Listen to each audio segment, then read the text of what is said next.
When I say drink, I hear you like I'm young. And I ever go to sell drop one.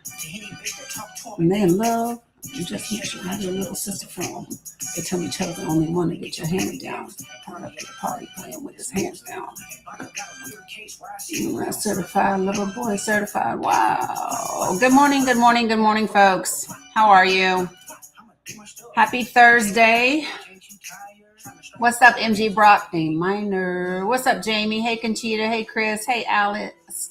Win Dixie. Good morning, David. What's up, Tawana? How are you? Hopefully you guys are doing well. What's up, Lisa? Hey, Amy. Good morning, Lonnie. Good morning, Farah. What's up, Jen the Vet?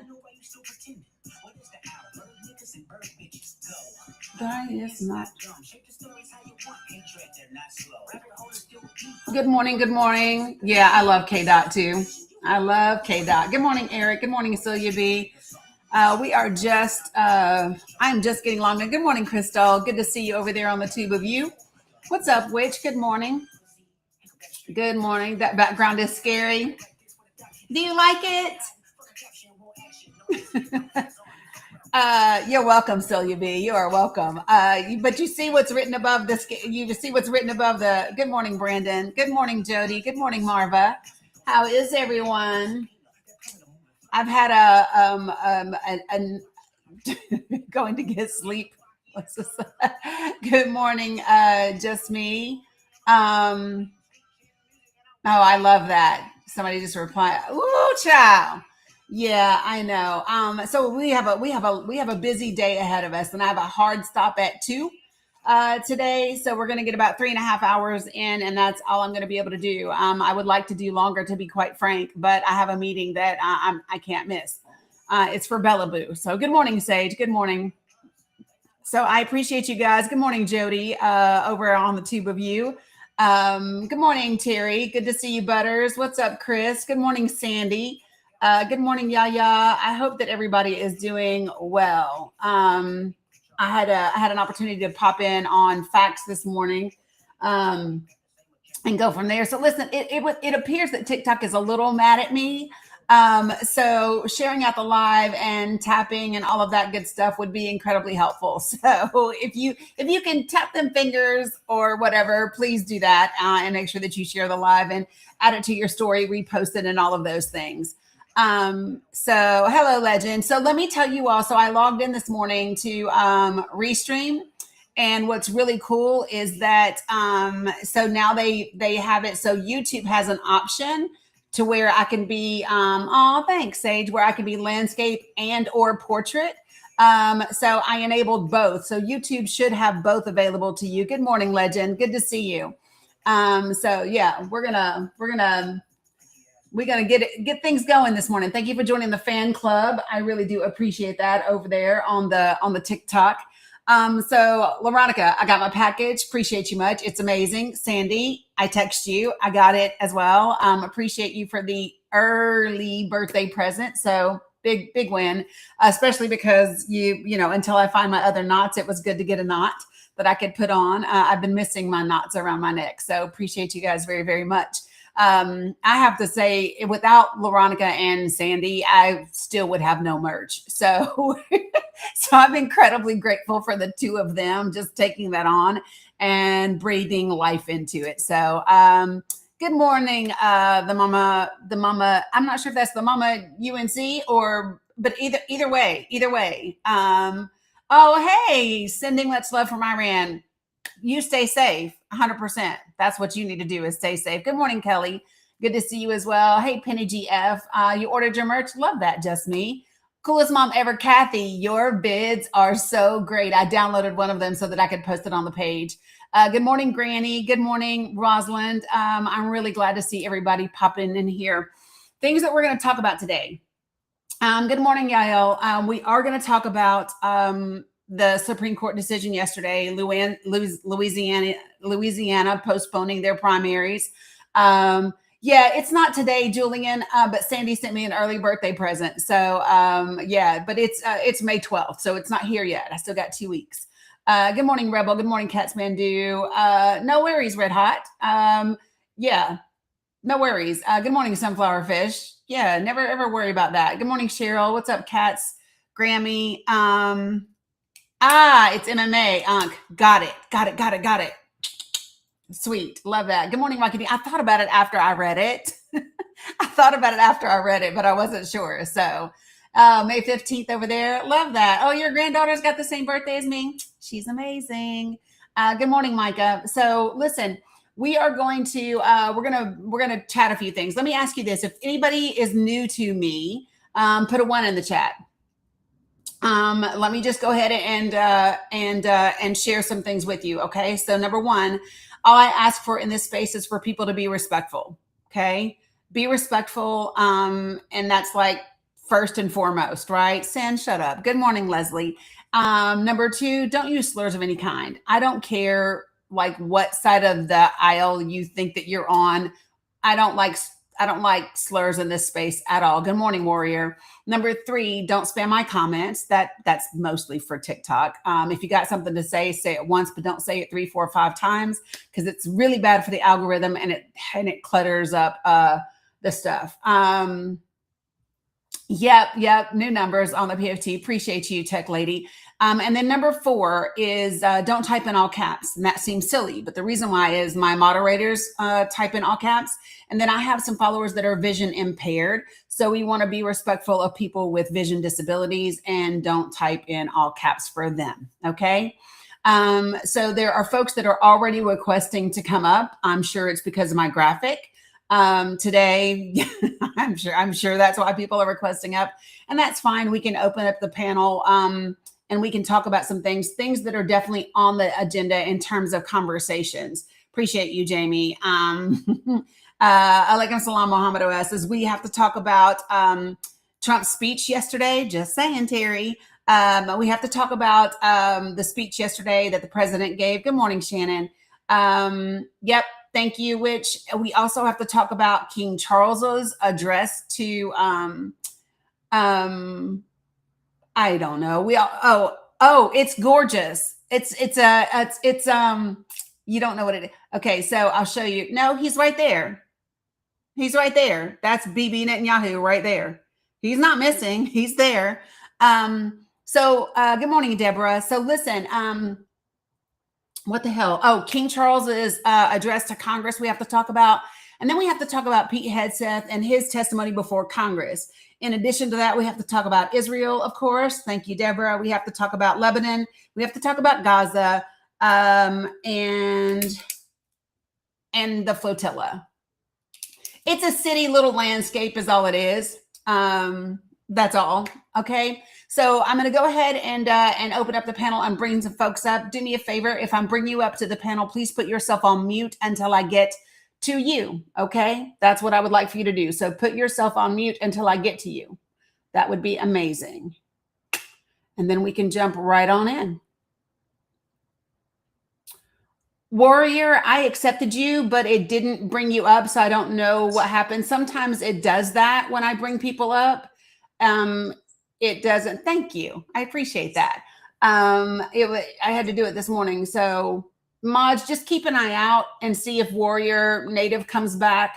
You know how sometimes I accept people and it doesn't do it. Nah, she doesn't deserve to be at the top. I mean, she is a piece of work, but you know. Good morning, Brandon. How are you?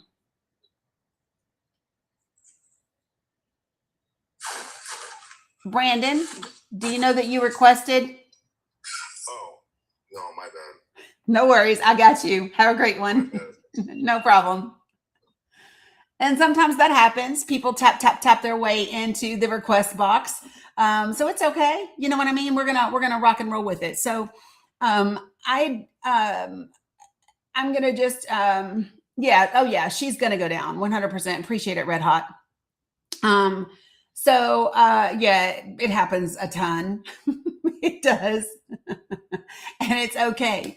Damn, y'all, I stopped by the grocery store on the way home. Appreciate it, Michelle. Good morning. Good morning, Tracy. That is something. It's better than the alternative, right, Tracy? Okay, so I want to say something. I stopped at the grocery store on my way home because I needed to buy some fruits and things, and I intended to get peppermints, and somehow I fucking forgot. And because as of today, I have developed a new symptom, and so I have this really gross metallic taste in my mouth, and so yuck. But I was look I meant to get mints and I forgot them because I got caught up getting other stuff. You know how that happens? That's what happened. So, so Kunzler, I tell you what, why don't you join the panel and let's have a conversation? I think Kunzler is either a bot or whatever. No, it's not. It's something else that's going on. Good morning, Jamie Cobb. So we're going to talk about it. We're going to talk about that, Jamie. We're going to talk about that 100%. Yeah, I know, Warrior. That's why I said it's probably a bot. Yeah, that's why I said it, because I checked. Okay, so we're gonna go ahead and get going, and we're gonna, please don't talk to Kunzler, y'all. I swear to God, it's probably a damn bot. Good morning, James. Good morning, Veronica and Sue. All right, so listen. First things first, if you look at my graphic, it says, don't be scared, get busy. And the reason why that is one of the things that I believe yesterday showed us. Good morning, Macaroni. Say hi to Sue for me. One of the things that I believe yesterday showed us, hey, Shelly Bell, hey, Heidi, hey, Philip, good morning. I believe that yesterday's Supreme Court decision and what Louisiana did right after that, right, which is, postponing their primaries, I believe what they did was show their hand. Okay. So listen, I want you all to remember something. Okay. Number one, everything is fluid. Everything is fluid. Everything is shifting. Everything is moving. And so we are going to focus on the glimmers and the information that it gives us along the way. Okay. So number one, what they did was demonstrate very effective yesterday. What are they afraid of? They are afraid of minority voters. Did y'all hear me? They are afraid of minority voters, and they should be. And so what we absolutely have to do is make sure that we do the work, that we are busy, that we have conversations, that we build community, that we get people out and about in this midterm to ensure that we turn out in massive numbers. So this is something that I want you all to remember. Everything they do is usually either a projection or it is an expression of their fear. Okay. And so this is pretty important, right? For you to realize this, because listen, and I just want you all to also pause for a moment, because the other thing that can happen, okay, the other thing that can happen is you can actually have Democratic states do the same. Now, what do we know about traditionally Democratic states versus Republican states? What do we know about those things? Love that 24/9. There's more people. When you get into, there's more people by population size, right? So when you think about states like Montana and Wyoming and North Dakota and South Dakota, right? When you think about those types of things, you understand that they typically will have a higher population count. So, and so I really want you, right? Land doesn't vote, my dears. Land doesn't vote. And so I really want you all to think about the fact that that all of these things are, like I said, can be moved around and can be, right. People do. Good morning, Wendy. And so there's a lot of opportunity here. And here's the thing. I want you all right now. It's imperative that you remember your circles. I need you to remember your circles and where you focus your energy, right? And how you use your welcome back, Carla. She said we had a fire drill. Girl, I'm glad it was only a drill. Thanks, Fresh. Appreciate that. So listen. So first things first, remember this. You have a small circle, right? This is your center circle. Your circle is what you put everything in that you can control, which means it's just you, because that's really and truly all that you can do is you can only control you. Then you have your second circle, which is your circle of influence. That includes your family, your friends, your coworkers, your peers, your loved ones, your children, right? All of those. That's your followers, your social media community. Those are the folks that you can influence. And then everything else is in the third circle, folks. Everything else is in the third circle. Everything. Listen, do y'all hear me? Good morning, Burke. Everything else is circle 3. So while I want you to be informed about those things, and while I want you to know that those things are happening, I don't want you giving a ton of your time to those types of things. Yeah. So Breesy, I am around here, I am known to pick up pieces of paper and draw graphics and all of those things. And I will show you. So this is Bibi Netanyahu. This is President Trump. This is Pete Hegseth. So what we do when we talk about our circles, no, not like that circle, Heidi. All right. So circle number 1 is control. That's you, because that's all you can control. Circle number 2 is influence. And then circle number 3 is everything else, right? Follow me. See, it's everything else. And so what I want you to do is I want you all to start. Oh, is that what it is? Dang. Sorry, Kimber. Okay, so let me tell you why this is important. What I want you to do is I want you to start to write down the things that you are, I want you to write down the things that you are giving your attention to, right? Think about the last 24 hours, the things that you've talked about, the things that you've given your attention to, the things that you've worried about, the things that you've just, whatever about, any of those things. I want you to think about that. And then I want you to put a 1, a 2, or a 3 beside them. And if the majority of the things that you think about are falling into circle number 3, you are wasting time. Okay? Right? We have to have 75 to 80% of our attention, our time, and our energy going into the things that we can control and the things that we can influence. It's incredibly important, folks, that that's what we do. Because if not, and because here's what I want you to remember all the time, is that number 3,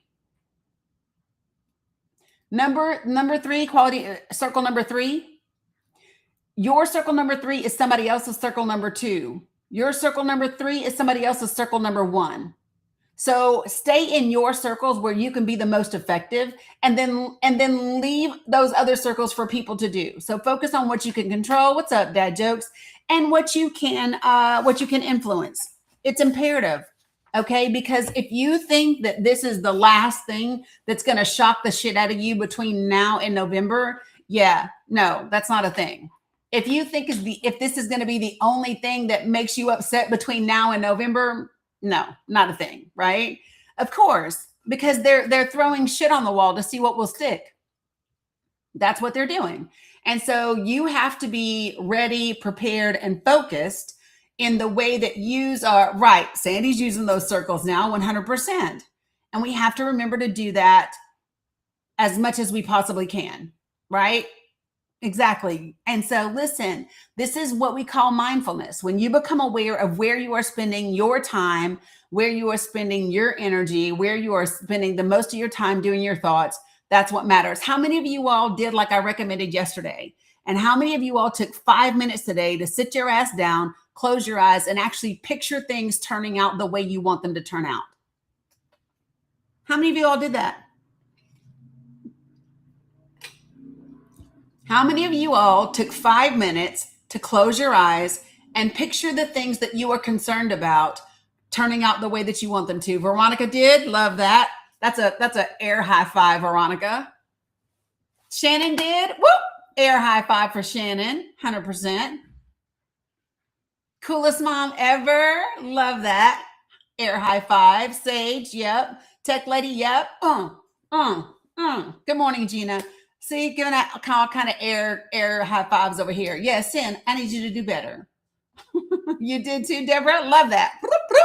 Of course you do, Witch. We love that, right? So listen, folks, it sounds like silly, but when you understand how it doesn't matter what you call it, whether you call it faith, whether you call it energy, whether you call it the universe, whether you call it the law of attraction, no matter what you call it, what we know is that what you give your attention to, right, is what you bring more of. What you give your attention to is what you bring more of. Right? So I don't have time to give these fucking fools all my energy, all my time and my attention. If I'm going to envision them, it's going to be in a jumpsuit. But to be honest, I'm not doing that either because I can't control the jumpsuit. So I'm going to be envisioning the things that I can control. I'm going to be envisioning the things that I can influence. I'm going to be envisioning the things that I want to manifest and that I have the greatest input on, right? You do it at night. So how do I do it? I do it in the morning. And the reason why I do it in the morning, so this is the practice for me. I do it in the morning because I'm starting my day, right? So because I'm starting my day, I'm going to set that intention and get my energy right at the start of the day. Good morning, Xavier, right? And then my thing at night is at night, I try to find one thing. I find one win, one glimmer for the day. And the reason why I don't, you know how a lot of people say, start your day with gratitude. Number one, I'm always grateful, right? And number two, the reason why I like to do gratitude at night is because it's easy. It's easy to do gratitude when you first wake up in the morning. After that day has kicked your ass, it's a little more challenging to find the glimmer, and you need the glimmer more, right? That's the thing. Yeah. Yep. 100%. So that's the way that we do things. All right. So, you've been doing that usually in the mornings? Yeah. So for me in the morning, it's about envisioning the things that I want to manifest, right? So there's one thing in particular that is directly related to me and me only, right? You do it at both times? Yeah, exactly, Philip. So like for me, I'm in my practice in the morning, I'm always going to be grateful, right? In my practice in the morning. I want to find the win in the evening, because it's more difficult to find that win, but you need it a whole lot at that time. So that's kind of the way that I kind of start the day. Oh, Alito, I'm glad to see you back. Alito has Dani derangement syndrome. So listen, Alito, you know, from your last time here that you're not supposed to spam the comments. So don't say the same thing over and over again. Okay.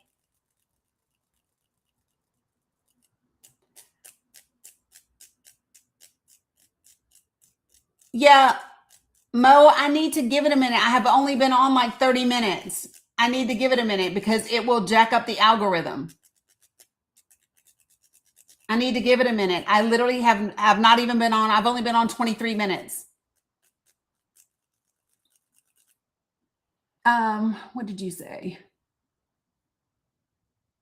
Yeah, so what I really like to do at night is write down a win, because it means I go to bed grateful. You know what I mean? Because I found that win. You know? All right. So oh, welcome, Allie. Glad to see you. Glad to see you. Welcome, welcome, welcome. Okay, so listen, I'm going to play a couple of things today that we're going to listen to. And as we listen to them, we're going to stop and we're going to talk about them. Before I get there, I'm going to talk briefly about the Supreme Court decision yesterday. And Louisiana has postponed their primaries. And now Marsha Blackburn is saying Tennessee should do the same. And Georgia is saying, you know, they should do the same. And here's the thing, we can't control any of that. If you live in those states, you can absolutely influence them. So you need to be about that business, right? You need to be about that business. This is when you write letters to the editor. This is when you pick up the phone and call. Listen, you picking up the phone and calling is more effective than the 5 calls app.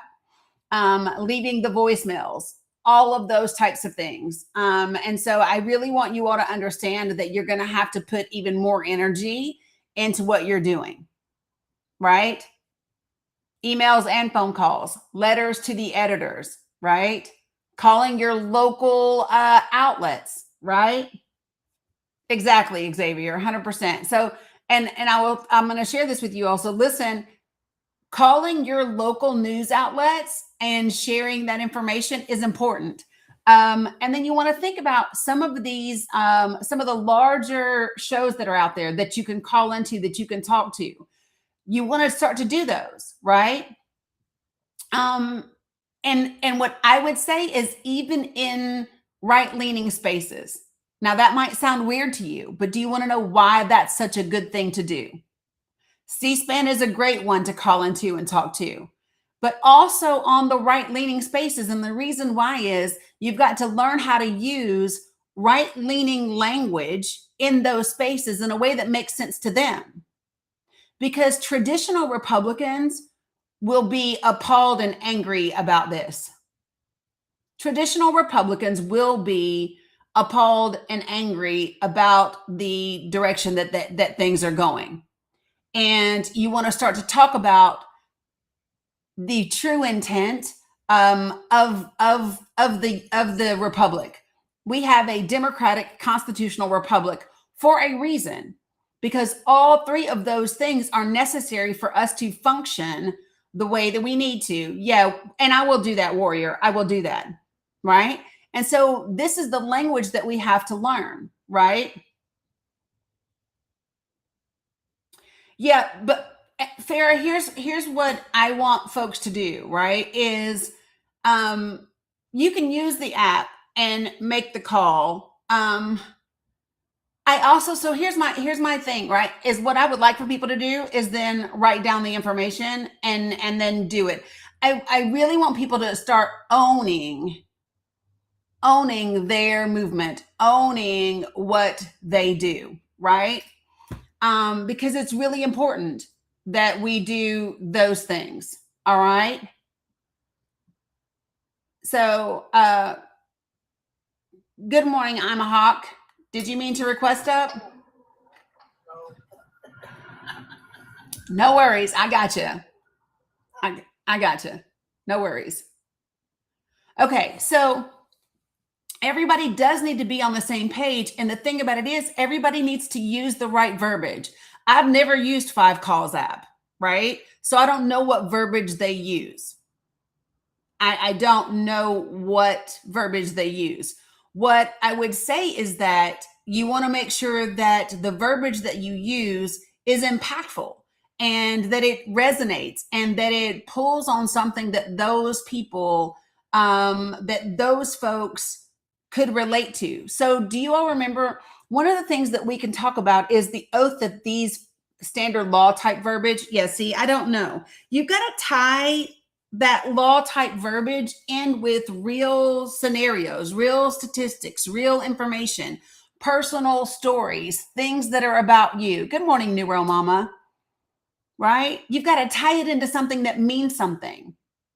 Yep, you've got to be able to use your own words, but then you've got to be able to tie it to something that means something, right?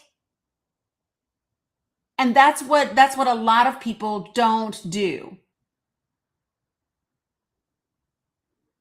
I don't know. Do I have a gold sticker on my live? I have no idea.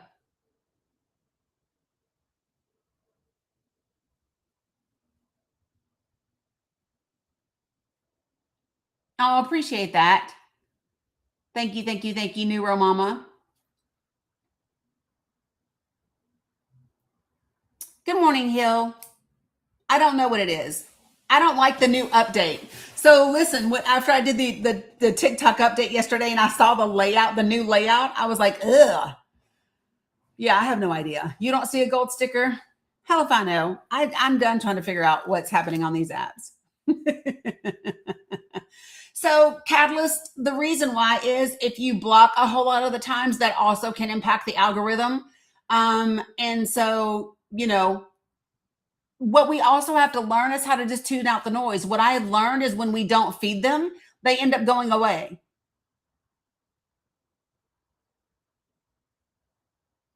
When you ignore them, they end up just going away. They are only here to distract. Like, that's it. They're only here to distract. Okay, so yesterday I said this, and I'm going to say it again this morning, just so everyone understands. The thing that I took away from Louisiana yesterday, the thing that I took away from the Supreme Court decision yesterday and Louisiana postponing their primaries this morning, what I took away is, if they were so sure about midterms, why would they be doing that? And who specifically are they going after? They are scared of minority voters. They are absolutely worried about Black voters. 100%. They've tipped their hand. They've shown you where their vulnerabilities are. And so now it is our responsibility to exploit those vulnerabilities, right? You've got to be strategic about how you approach what we do. So this is the time where everybody has to be having conversations with the people in your life, especially people that are minorities, right? And so this is what I want you all to remember. Every time they do something like this, any state that follows suit, that is a state that is scared. Listen to me. Any state that follows suit is a state that is scared. They have not seen this much progressive talk in Tennessee since like 20 damn years ago, right? It's been 20 years. I can't even remember. When was Phil Bredesen in Tennessee, right? And they are absolutely scared of that, right? They are scared that right now in every election since 2024, every election since the presidential election in 2024, guess what has happened? Dems have won by an average of plus 13. You all, plus 13 in politics language is like a long shot. Like, plus 13 is ridiculous. It's crazy. And so what's important about that is that means in states that normally that are 60-40, all of a sudden that state's in play. All of a sudden that congressional district is in play. If they are making gains by plus 13 across the board, that means your normal 60-40 is in play. Holy shit. It's time to go. Clock it, right? So this is when you have to be strategic. This is when you have to say, okay, it's time to plan the work and work the plan, which is exactly what we're doing in the project that I'm running, right? There is a reason I crunched 5 years of election data for 12 states in 2024 that had margins of 10% or less. There is a reason I found out which counties to focus on in those 12 states. There's a reason I'm repeating that same process for the 18 seats that are up in Congress and the 22 seats that are up in the Senate. There's a reason. Most of these states are not red states. They are low voter or no voting states. What we know is that when people turn out, progressives win. The people win. You hear me? The people win when we all vote. That means women win. That means minorities win. That means LGBTQIA win. That means our children win. That means healthcare wins. That means our elderly wins. That's who wins. Everyone. And they do not want that. Y'all remember, what's his name? Hold on. I'm going to show y'all something. I'm going to show y'all two things real quick.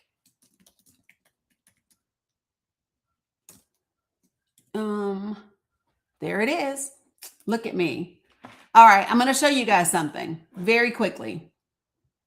Appreciate you, Micah, for becoming a super fan. Boop, boop, boop. Okay, I'm going to share my screen with you guys over here. And I'm going to turn it up for you guys over here so that you can hear it as well. What army you served? My name is not Lady, last gentleman. My name is Dani. And it says U.S. Army.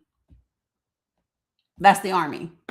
All right, here we go. I'm going to play this for you guys, and I want you guys to listen. Good morning, Stacy. Our Christians. Whoop, hold on. Listen.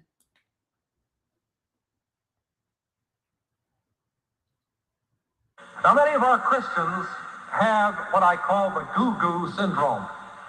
Good government. They want everybody to vote. I don't want everybody to vote.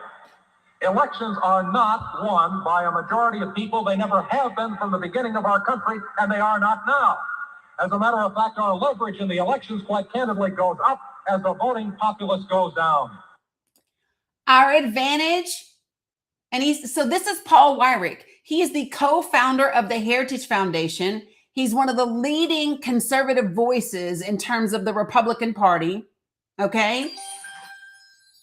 Yeah. So listen, he said our advantage goes up when the voting population goes down.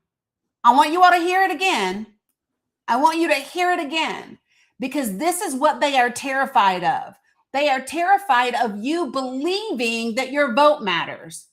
They are absolutely terrified of you recognizing the power that you have. Paul Weyrich is his name. Weyrich. You can find all kind of, like, if you Google him in our National Archives, you will find all kinds of shit, the Conservative Manifesto and all of those things that have come from him, right? So listen, this part's really important. Let me tell you something, folks. White people have never been scared. Listen, let me just say this. It has never been about white people not recognizing how amazing Black people are. It's never been that. White people know how amazing Black people are. That's why they got all of our talent and skills to work for them and made a shit ton of money off of them. What they don't want you to realize is how amazing you are. Listen, the government already knows how powerful your vote is. They're not, it's not them that doesn't know that. They're terrified you're going to figure that out. They are terrified that you are going to figure out that when you show up in mass, you will win.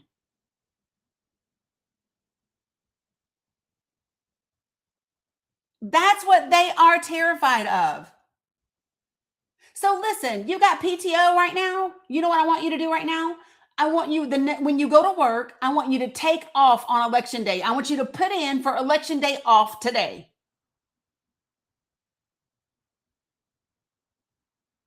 Did you hear what I said? Put in today for you to be off on election day. If you have to take off work on election day, put in for it now.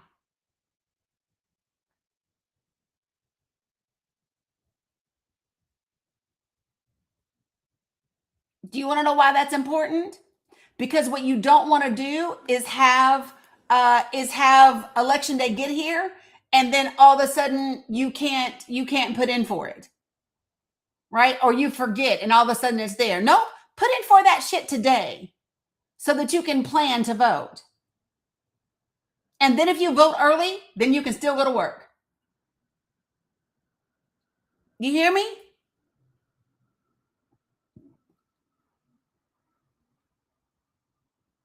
You're welcome, DJ. But you hear me? I want y'all to listen one more time at what he says. This is Paul Weyrich. He is standing in front of a whole group of Heritage Foundation conservative folks, right? And listen to what he tells you. November 3rd, Tony. Now, many of our Christians have what I call the goo-goo syndrome. Good government. They want everybody to vote. I don't want everybody to vote. Elections are not won by a majority of people. They never have been from the beginning of our country, and they are not now. As a matter of fact, our leverage in the elections quite candidly goes up as the voting populace goes down. So I want you all to remember, they are counting on you to not show up. They are counting on you to not show up. They do not want you to vote. What's up, Pin 1010? And this is why it is incredibly important for you to get up off your ass and go vote. And listen, it's W-E-Y-R-I-C-H. W-E-Y-R-I-C-H. Right? It's incredibly important. And listen, now is the time to go talk to those folks that are disenfranchised. Those are the folks, was that recent? Girl, they've been preaching this for over 20 years. No, he said this 18 years ago.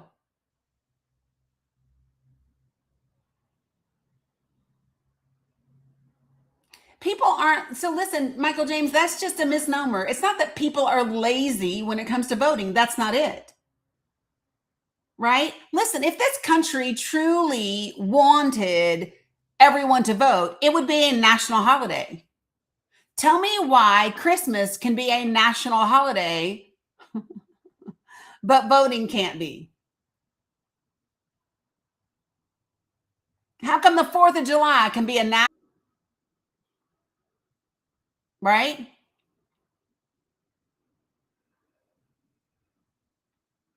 The same way that the draft is now going to be an automated process, which by the way is a mistake because there are some people that are exempt, right?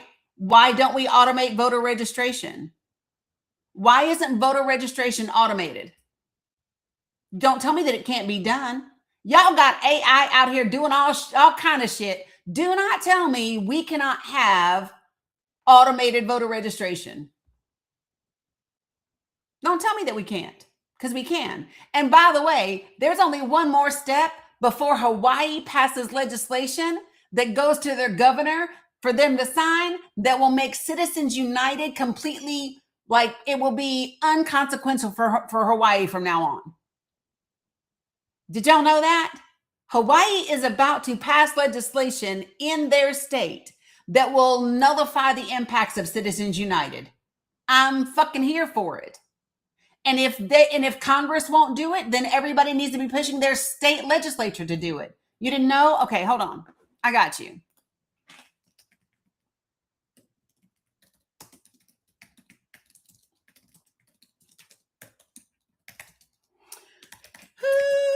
Ooh. All right. All right. So it's SB 2471. It is a landmark bill that is aimed at neutralizing the impact of Citizens United. So for those of you all who don't know what Citizens United is, if you're not familiar with it, Citizens United is the court case that ended up where the Supreme Court said corporations have the same rights as people. And when corporations spend their money, even in elections, right, then that's that corporation exercising its free speech. That is how we ended up with super PACs, right? Not just regular political PACs, but super PACs. And so this is why, so let's just say, because there are caps as to what people can, listen, this is why people can only give so much to a political campaign or to a candidate, right? Well, if I'm a corporation and I want to make sure that my guy wins because my guy is going to be advantageous for my business, right? So let's just say I want to build fucking 50 data centers and I want a candidate that I know will support that, right? Then what am I going to do? If I'm a corporation, I can only give him so much money, right? I can't do that directly. There's a cap. So what I can do is I can take $20 million of my own money and then I can buy ads on TV, on the radio, and on social media that targets the populations that are vulnerable, right? The targets the populations that I want to vote, and I can disparage his competition, and I can spend money promoting the other guy, and the other guy doesn't have to worry about it from a finance perspective, from a campaign finance perspective, because I didn't donate that money to him. As a corporation, I just created a super PAC and I put a shit ton of corporate money behind it. And then that corporate money was spent on that candidate's behalf, but just not through their campaign. So campaign finance doesn't matter to it. But what Hawaii's bill is, it will prohibit corporate and artificial entity spending in local elections. Ha! So in their state, there will be no corporate people, right? There will be no corporations. So that's what the bill is. The bill is SB 2471. And it's got one more step to go. And I'm here for it. And as soon as, listen, this is what we all need to be requiring our state legislatures to do. Every single one of us. Do you know? So let me just share with you. Here's what you do. You go on up to that big old thing called the internet. You download Hawaii's bill. You take that bill, you read through it, you see what parts are applicable for your state, right? You rewrite that bill so that it fits your state, and then you send it to your representative, and you send it to your state legislature. You send it to all your Democratic folks and all your, like literally, like you, and you do it on the Senate and the House, and you tell your state legislature you want this to happen. And then you go in your community and you collect local signatures and say, wouldn't you like to see all this corporate money out of PACs? Wouldn't you like to be able to be on the internet or watch TV without 55 million commercials talking about politics? Yes, you would. And then you get local signatures on paper. Listen, local signatures are more impactful than digital ones. They try to minimize like online, whatever. You go, that's what you do. Right? And then you write a letter to the editor and you provide your local paper a copy of the bill. You provide every name of every representative you sent that damn bill to. You make a copy of all the signatures that you've collected, and you send all of that shit along with your letter to the editor to your local newspaper and to your local news organization. That's how you do it. Boom, done. Good morning, Sandra. See that? That's what you do, folks. Download Hawaii's bill. Take a look at how it matches your state. Rewrite it, right? Edit it so that it fits your state. Send it off to your representatives and your state senators. Get collective signatures all in your neighborhood, all in your county. Get at least 100 of them. Get 100 signatures. You can do that easy. Then you write your damn letter to the editor and you make sure everybody knows that you've asked them to get corporate money out of your fucking politics. Because if the federal government won't do it, then your state government should do. Yeah, Jay Bird. Do you follow me? So in Hawaii, the Hawaii bill is SB 2471. You're welcome, DJS, right?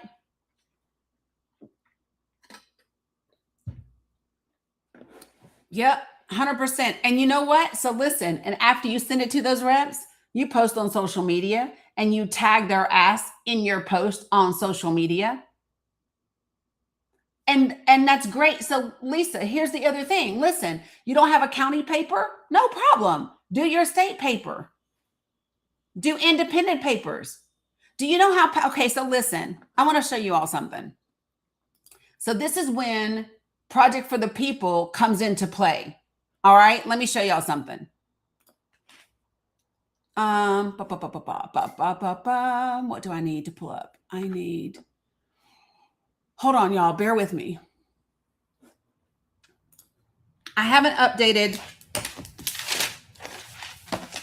Okay, I have all the numbers there, but let me show y'all something. Oh, we about to be on something now. Y'all ready?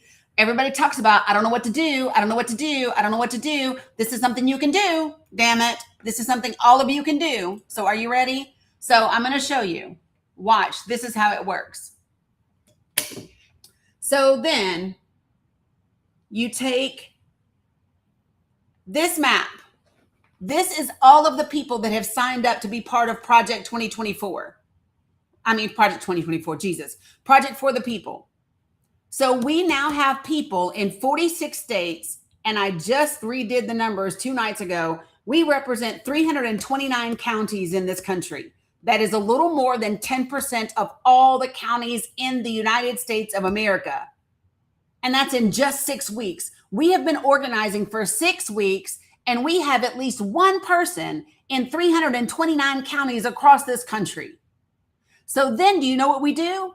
We get all of these people that are in nearby counties to each other to share the same we share the same bill, right? We write similar letters. We give personal stories. And now all of a sudden, can you imagine what happens if a representative gets the same bill with the same desire from 5 different counties or 10 different counties?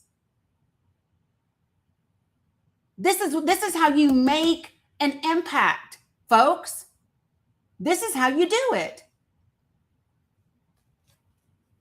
It's not that they can contribute to campaigns, it's that they can put their money out there and buy ads on behalf of the campaigns, and the campaigns don't have anything to do with it. Listen, okay, look, the other night I went through and I was going through all the states and all the counties and all the people. You see that?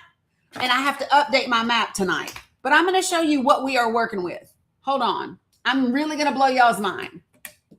So listen to this. This is not even in less than 3 months. Listen to me, you guys. My first webinar to tell anybody about this was March 26th. That was the first fucking webinar. Let me say it again. No, I'm lying. March 8th. So in almost 2 months, not quite 2 months. Yeah, 6 weeks. That's what I said earlier. I'm right. 6.5 weeks. That's where we are. It's been 6.5 weeks, right? Yes, there are, Steph, and there's more than that. So let me just run it down for y'all. Y'all ready? You want to hear it? Here it goes. Good morning, Nance. Good morning, Jody. So listen. All right. I want you to listen for your state. Okay? Listen, because I'm going to surprise the shit out of y'all. Okay? Texas, I have 57 people in the state of Texas that represent 25 counties in Texas. Project for the People represents 25 counties in Texas. So now you want to say it a different way? Watch this.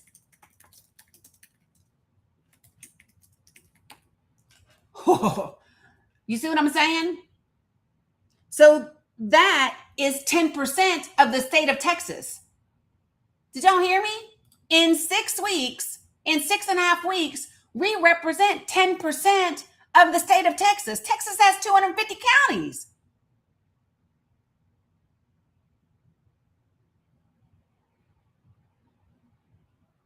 Salam, Raja. Hello, Raja. You don't see El Paso because I haven't updated it yet, but we'll see what I got. So listen, I'm going to run through this, and all I'm going to run through is how many counties are represented in that state, okay? And I'm going to pick out some that might surprise you, okay? You ready? So in Alabama, we represent 6 counties. In Alabama, we represent 6 counties. We even represent 2 counties in Arkansas. We represent 20 counties in Georgia. We represent 17 counties in Florida. We represent 10 counties in Illinois. We represent 7 parishes in Louisiana. We represent, 8 counties in Michigan, 8 counties in Missouri. We represent 8 counties in Missouri. In North Kakalaki, where are my North Carolina people? Because I'm not sharing the map anymore, Granny. I'm reading off of a paper. So in North Carolina, we represent 22 counties. 22 counties in North Carolina.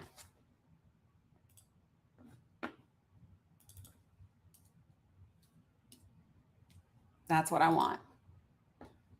So listen, I just want to tell y'all something. So let me make North Carolina a real deal for you. We represent almost 25% of North Carolina. North Carolina has 100 counties. John, you need to shut up because I'm not talking about Black people.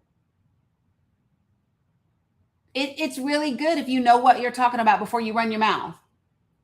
If there are 100 counties in North Carolina, which is true, and we have people in 22 of those counties, that's almost 1/4 of the counties in the state of North Carolina in just 6 weeks. Good morning, Becky. What's up, Sullivan County?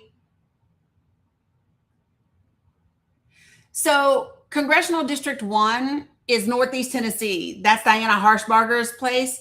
I am interviewing Christy Burke, who is running for Diana Harshbarger's seat on May 14th at 7 p.m. It's going to be online right here, Tracy. Hey, Michael. We even have 2 counties in Mississippi, y'all. In Mississippi.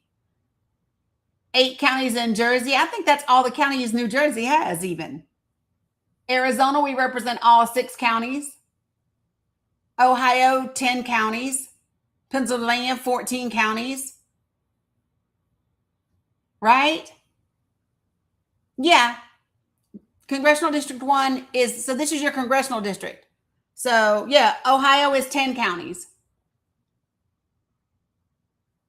Yeah, because I'm updating it right now, Maria.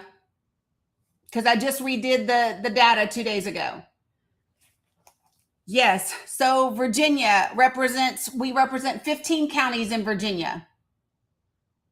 Oklahoma is 8 counties. Washington State is 10 counties. Florida is 17 counties.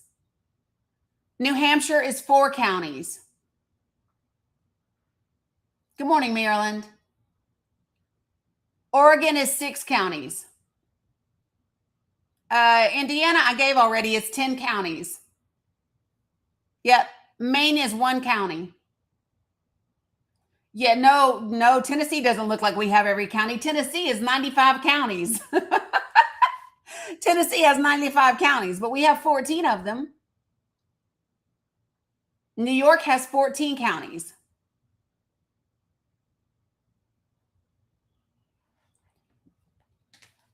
No, Heidi, I'm not saying the state only has 10 counties. What I'm saying is that the people that have registered to be part of Project for the People, right? Those people, 22 counties in North Carolina, the people that are part of this represent this number of counties. Okay? So let me show you real quick. Xavier, you still in here? Buenos dias, Mr. Barrios.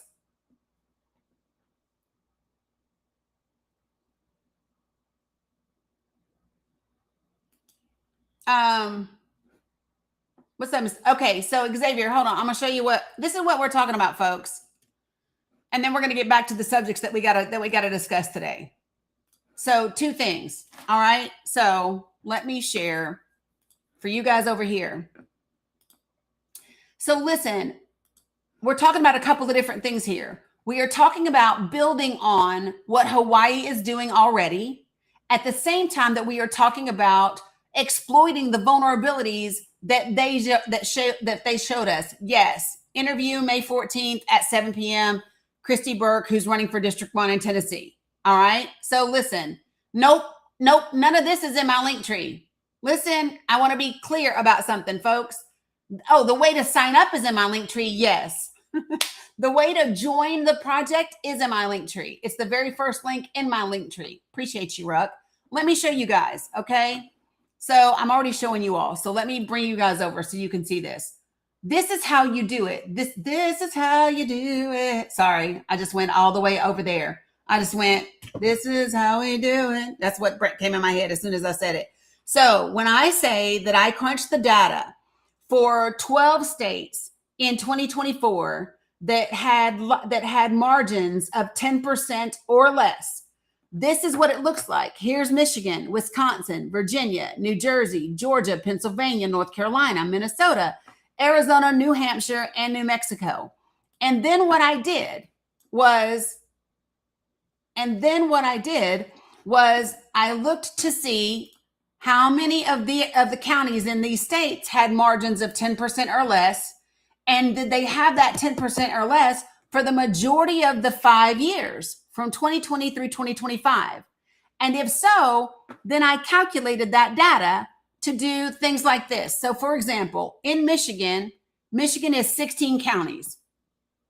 16 counties in the state of Michigan had margins of 10% or less for the majority of the last 5 years. So then you take these 16 counties, you look at the data and you see, okay, so what House districts do they share in common? And then you take that information and you look at stuff like this.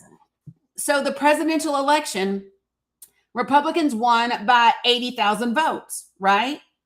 So if I look at just these 16 counties, guess what I know? 47,000 people voted third party in just these 16 counties. That's 59% of this deficit. And in these 16 counties, 1.1 million people didn't vote. And then I show you how to flip a district. This district is a 60-40 district. This is Michigan's House District 1. It's the largest district in the state. It is 60-40. Callie Barr is running for this seat. It's 101,000 vote difference, right?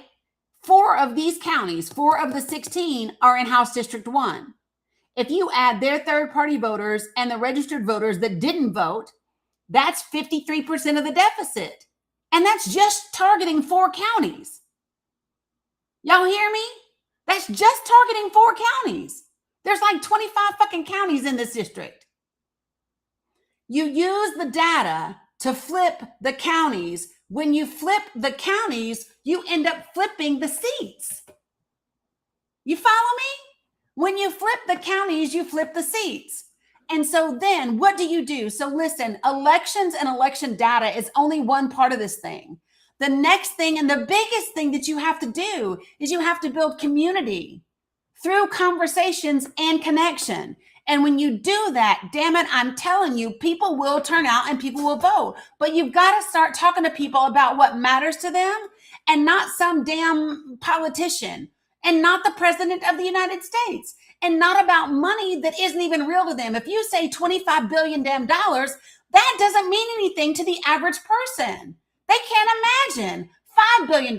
Some people can't imagine $50,000, $5,000, right?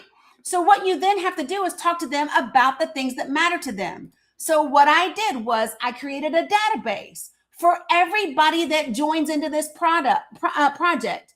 You get an email from me and it talks about what this project is about, right? I have a webinar that I did that's on my website, but then I give you resources to go out into your community with. So watch, this is what I'm talking about. This is what it looks like. You want to talk to people and get their attention. You've got national resources, and then you've got state resources. And then these are the sources for all of the information that I give you. Now watch. You go to your state resources. All right? Somebody give me a state and any congressional district. Any one state and any congressional district. Put it in the chat.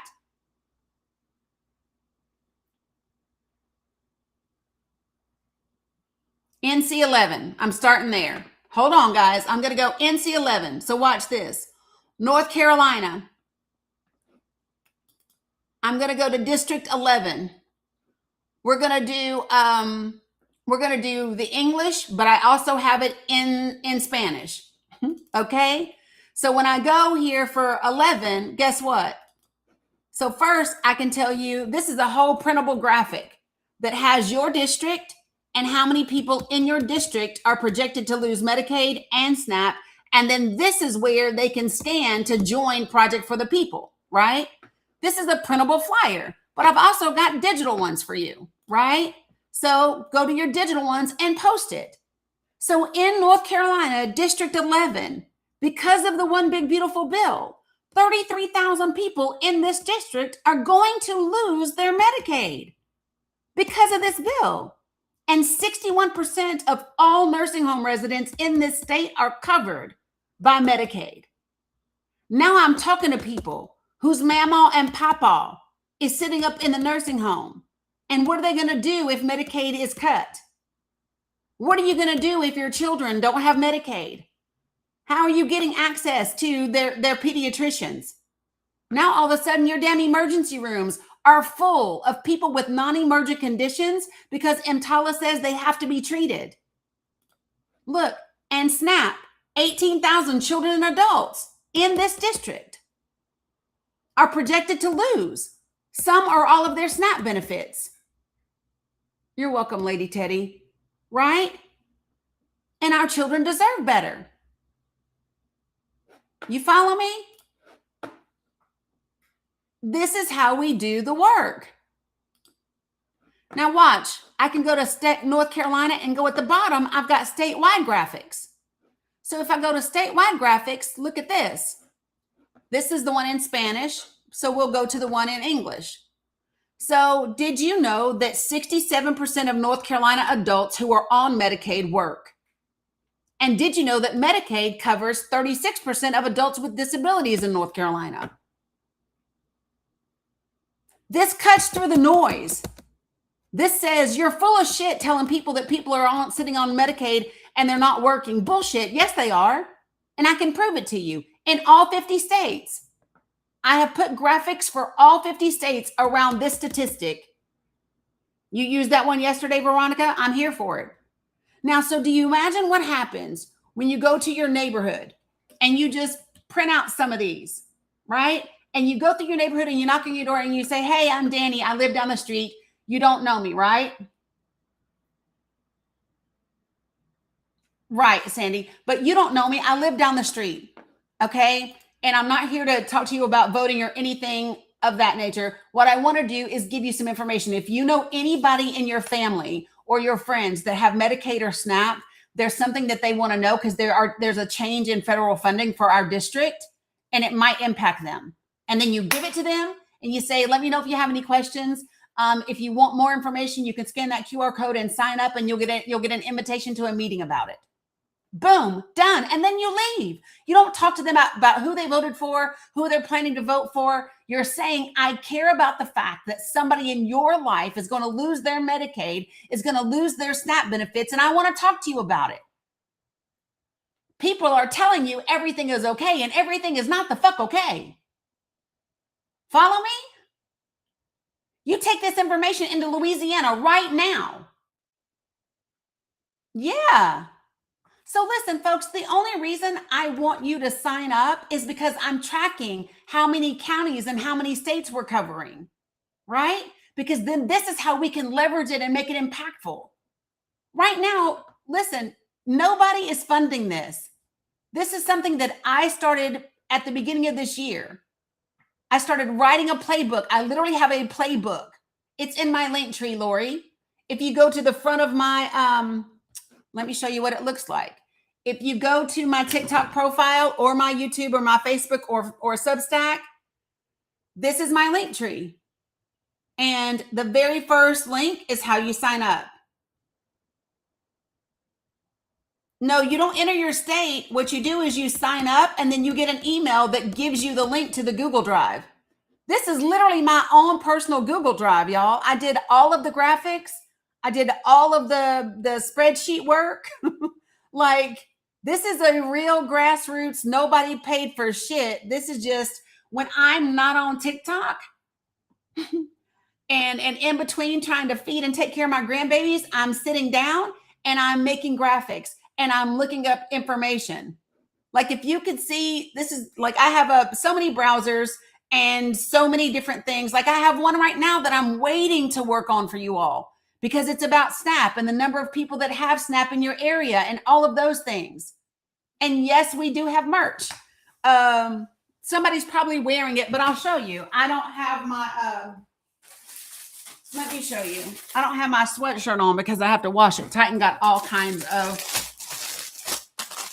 So every graphic that you see in there, I made. Every source, there's actually a whole sheet in there with links so that you can see the sources for the information. So see, and here, do you know what I love about this?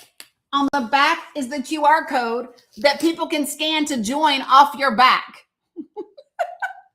And so we have t-shirts and sweatshirts and bags for carrying things and coffee mugs and hats, right?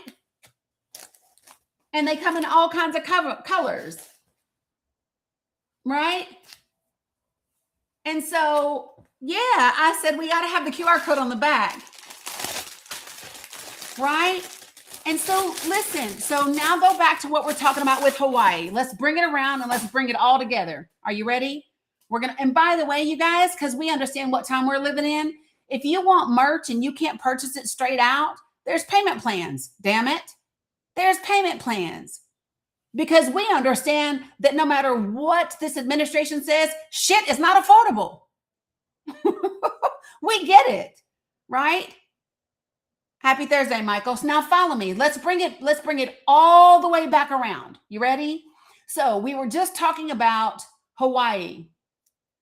We were just talking about, shipping is, here. Shipping is quick. LaRonica, the Fisher Home Inspirations, she's the person, she can tell you how quick shipping is, but it's fast. So listen, let me tell y'all, listen to this, okay? Oh, I love that, Terry. Appreciate it. So let's bring it back around to Hawaii. Let's connect all the dots together, okay? So, and I want you to remember that big, pretty map I was just showing you and all of the counties that I told you that we represent. So imagine you being able to look and know that we have in North Carolina, I'm going to use you first. So in North Carolina, we got 22 states, right? So can you imagine if at least one person from all 22 states took that bill from Hawaii and wrote it for North Carolina, sent it to their legislature, all of you, 22 of you, and 22 of you got signatures from 100 people in your county. You know 100 people. You know 100 people that will sign this in a minute for you, right? So imagine you get 22 copies of the same bill with 100 signatures from all of those people. That's 2,200 people. And all of those people wrote a damn letter to the editor in their local and state paper and contacted their local news stations or their state news stations. And all of a sudden, you are making an impact in North Carolina and you are telling North Carolina, this is what the fuck we want to happen. And you can get it done in North Carolina, right? You can get it done in North Carolina. Imagine if you could take a state, a swing state that is so important in elections, and you could take the corporate money out of it and you could nullify the impact of Citizens United. Imagine what that would do for your elections. Imagine what that would do for your life. I don't know about y'all, but I'm sick of all of these campaign ads every time I turn around. It is doable. And now you make an impact. And when you live in counties that are beside each other, all of y'all get together and in one weekend, y'all collaborate, get together and you make homemade yard signs, right? Eliminate Citizens United in North Carolina. Call your representative. Put a damn QR code on your homemade yard sign. Can't do yard signs because you're HOA? Cool. Put it in your damn window. Put it in the window of your car. I'm just saying, this is how you go from worrying to death about something that you feel like you can't do anything about, to actually putting in your attention, your effort, and your energy into a way that you can influence it. And all of a sudden you're productive. All of a sudden you don't have time to sit around and worry about what the fuck these people are doing, because you're too busy creating something yourself. And you're creating something that is good for people. You are creating something that matters to people. You are creating something that will actually benefit people's lives. That's that shit right there. And that's what I'm trying to communicate to you, is that it is absolutely possible. It is tangible. And listen, that's what they're afraid of. They are afraid that you all will figure this out.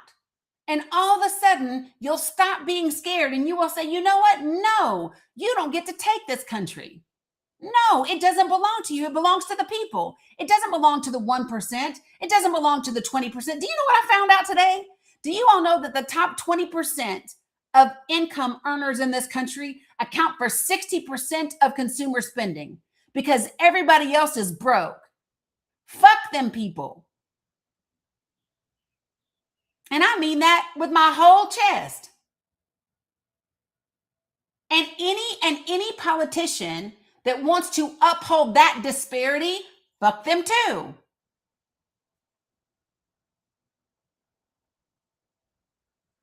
We are going to be drilling in because we are building something. So yes, are we going to be focusing on seats that are up 18 and 22? Yes. But we're also focusing all the way across the board, because after midterms, here comes 2028 right in your face.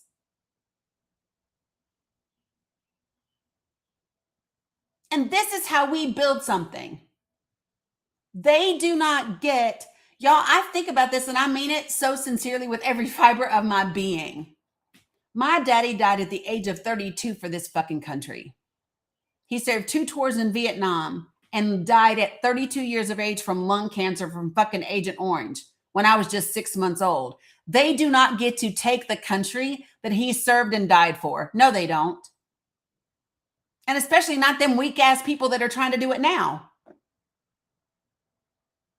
Every single one of y'all knows. Every single one of you knows. Absolutely not. They don't get it. They don't get it. And they damn sure just don't not just get to take it. What?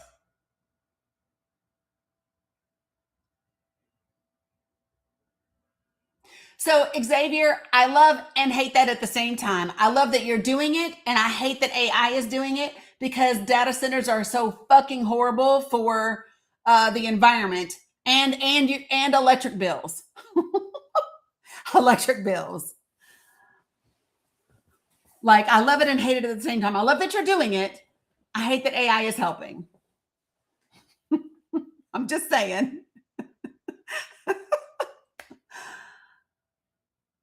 So I just, I hope that, right, that's why I said the environment.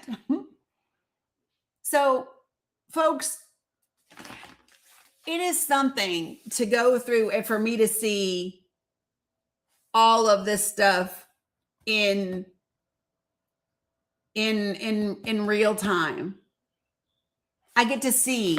So like right now, I can go look at the spreadsheet and I can tell how many people have signed up since we've been on here today. So watch this. Because I'm going to do it right now. You ready? Here we go. I'm going to see.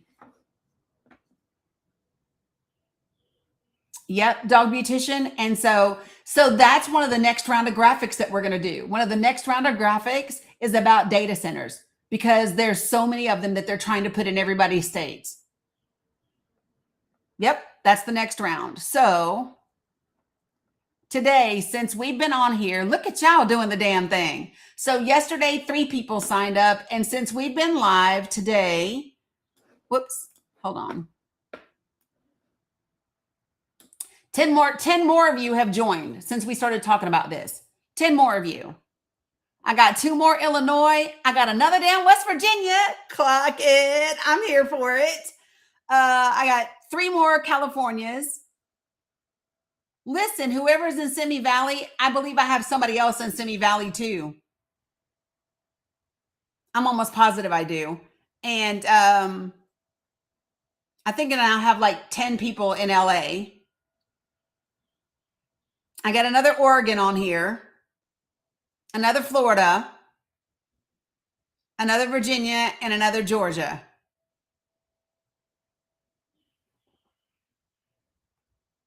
Well, thank you, Tina. Right? So this is the stuff I get excited about this because I know what can happen when we all do this together. So that's now that's not going to be my second person in West Virginia.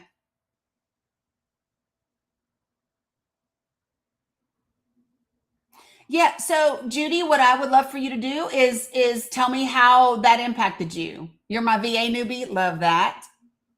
Oh, it's just building though. We've only been doing this for 6 weeks, Warrior. The new one in Georgia? Hold on. Cobb County, and I have some other Cobb counties already. You're still trying to open what in your browser, Tom?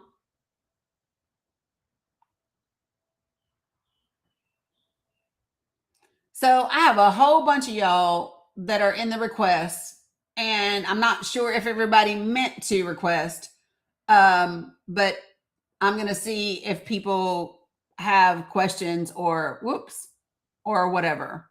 So give me a second.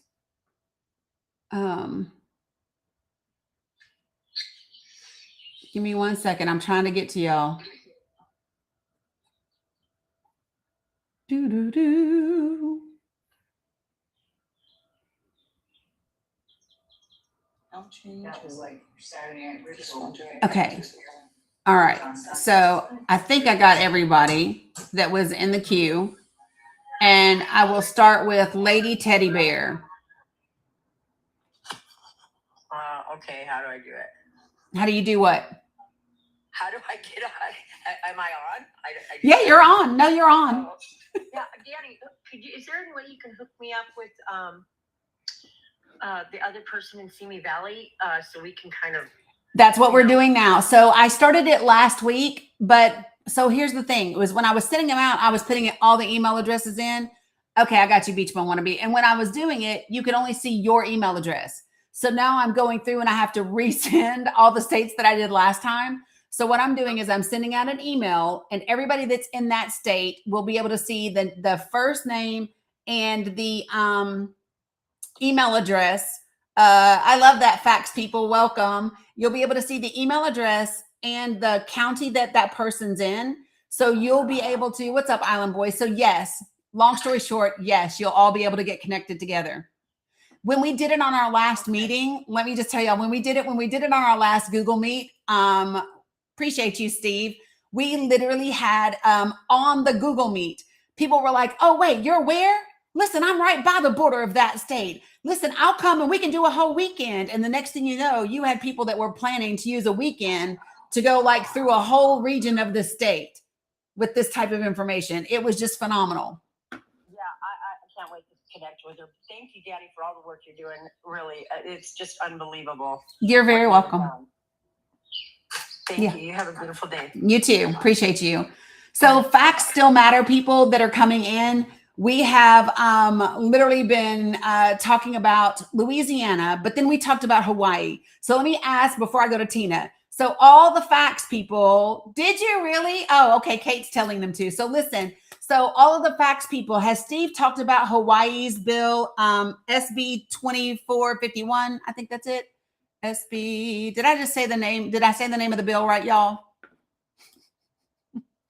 Did I say the name of the bill right? 2471. Thank you, Xavier. I don't know what I said, but he didn't. Okay. So listen. So here's what Hawaii has done. Appreciate you facts, folks that are coming in.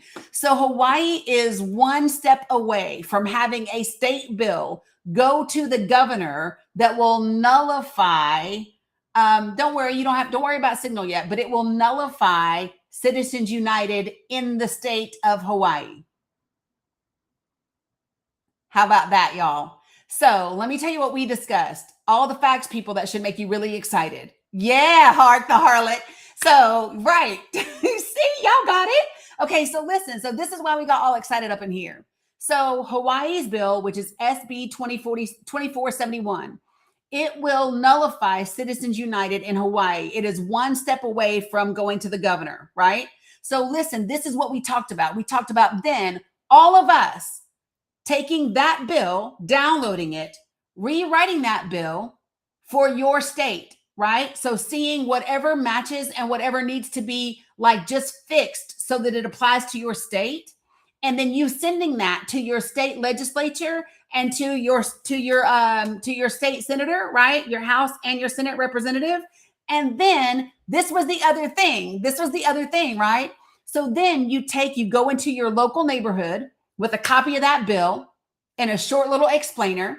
You get a little sign-up sheet that you print off your damn computer. You go out in your community and you get 100 people to sign that, okay? So imagine now you got 100 people saying that they support this bill. You send that bill in to everybody that is in your state legislature, right? On your House and your Senate side. And then you do a letter to the editor, to either your local or your state paper, and you let them know that that's what you're doing and that's what you want. So now I'm going to give you an example. So y'all know I'm doing Project for the People. In the state of North Carolina, we have 22 counties represented. All right. So we have, it's more than 22 people, but those 22 people represent 22 counties. So listen, imagine if one person at least in 22 counties did exactly what I just said. That means that your representatives in North Carolina would get 22 copies of that bill with 2,200 signatures from people that say, we want you to introduce this bill and get Citizens United out of our state. That's fucking powerful. North Carolina only has 100 counties. We represent 25% of North Carolina's counties already and over 10% of the United States of America's counties. And we only been at this shit for 6.5 weeks. You just wait until July. Wait until August. We will be a badass machine before midterms. So I'm going to show you all, since facts people just got in here, there's about 100 and some of you. So I want to show you all this. I just showed you guys. So bear with me while I show you all this. You ready? So facts people, I need one person that's part of Fax's community to give me your state and your congressional district. Just one of you. Give me your state and your congressional district. New York 21. All right, Tigress, watch this. So this is the resources drive for Project for the People. All of this is work that I did on my own. There's nobody financing this. We don't have no damn PAC. We don't have anything. So I said, what did she say? She said New York 2021. Now watch this. I'm going to go New York and I'm going to go District 21. And I can do English or Spanish, but I'll do English, okay? So in New York, I can show you in this district, 30,000 adults and children are projected to lose their New York Medicaid health insurance because of the One Big Beautiful Bill in that district. And I can show you that 19,000 children and adults are projected to lose some or all of their SNAP because of the same thing, right? Now, I can also show you for the entire state of New York, if I go to the bottom, I have New York statewide graphics, right? I have Spanish and English. You can say, did you know 71% of New York adults on Medicaid work? And did you know that Medicaid covers 54% of adults with disabilities in the state of New York? And now you're going around in your community and you are sharing information that is relevant to the people that live right there in your community. And when you share it with them, you just say, listen, I just found out some information. If you have anybody in your life, friend or family that is on Medicaid or that has SNAP, then they might want to know this information. You simply give them the information and then you give them a flyer, which is back over here. Hold on, I'm going to show you guys. Then you go over here to our flyers and you leave a flyer with them. that tells them about the project, because we do online workshops, community organizing, free trainings, and they can scan this QR code and then they can join us too. So as of right now, guys, we've only been doing this for 6.5 weeks. We have people in 46 states and 329 counties. 46 states and 329 counties. So I'm just telling y'all, the way that you join is you go to my link tree. Okay. When you go to my link tree, the very first link is how you join Project for the People. Here's something that's really important. Don't share the Google Drive, because you're going to get a link to my Google Drive. Don't share the drive with anybody that hasn't signed up. And the reason why is I need to track everybody's geography, because what I'm doing with that geography is I am connecting people together. So everybody that is in North Carolina, everybody that is in New York, everybody that is in Georgia, you will get an email that says the first name, the county, and the email address of everybody in that state. And now you all can collab together. Now you guys can connect together. Oh my God, you're in this state? You're in this county? Girl, I'm right next door. Let's do the whole weekend. And we'll go to college campuses, and we'll go to the library, and we'll go to the grocery store, and we'll share information with people, and we'll hand out flyers, and we'll put them on community boards. Yeah, I sent it to Steve already, and I told him he and I need to get together so that we can absolutely collab with his tour. So this is what we've been doing. Now, in addition to that, okay, I get excited about this shit, because let me just ask y'all that have been in here with me for the last 40 minutes or so. Do you or do you not feel better than when you first joined today? No worries, Jody. Because when you focus on creating something positive, you don't have any room to be scared. When you focus on doing something, you no longer feel overwhelmed. When you focus on when you actually are building something amazing, right? Then you ain't got time to worry about everybody else, because you're busy building something incredible. Okay, so watch. So what I did was I crunched the election data for the 12 states in 2024, facts people, all of those states that had margins of 10% or less, okay? I crunched their election numbers for the last 5 years for every federal election. And then I looked at every county in that state that had margins of 10% or less for the majority of those 5 years. And I'm going to show you why. Let me show you. And I'm not done. I'm doing it for the 18 House seats that are up right now and 22 Senate seats that are up as well. So in Michigan, that came up to these 16 counties in Michigan. So this is 2020, 2020, 2022, right? 2024, 2024. Yep, you just fill out the form, Tom. That's exactly right. Now, once I do this, then I see out of these counties what houses they share in common, which districts they share in common. You with me? Now, facts people, let me show you this. Then you take that information and you do this. So this is the state of Michigan.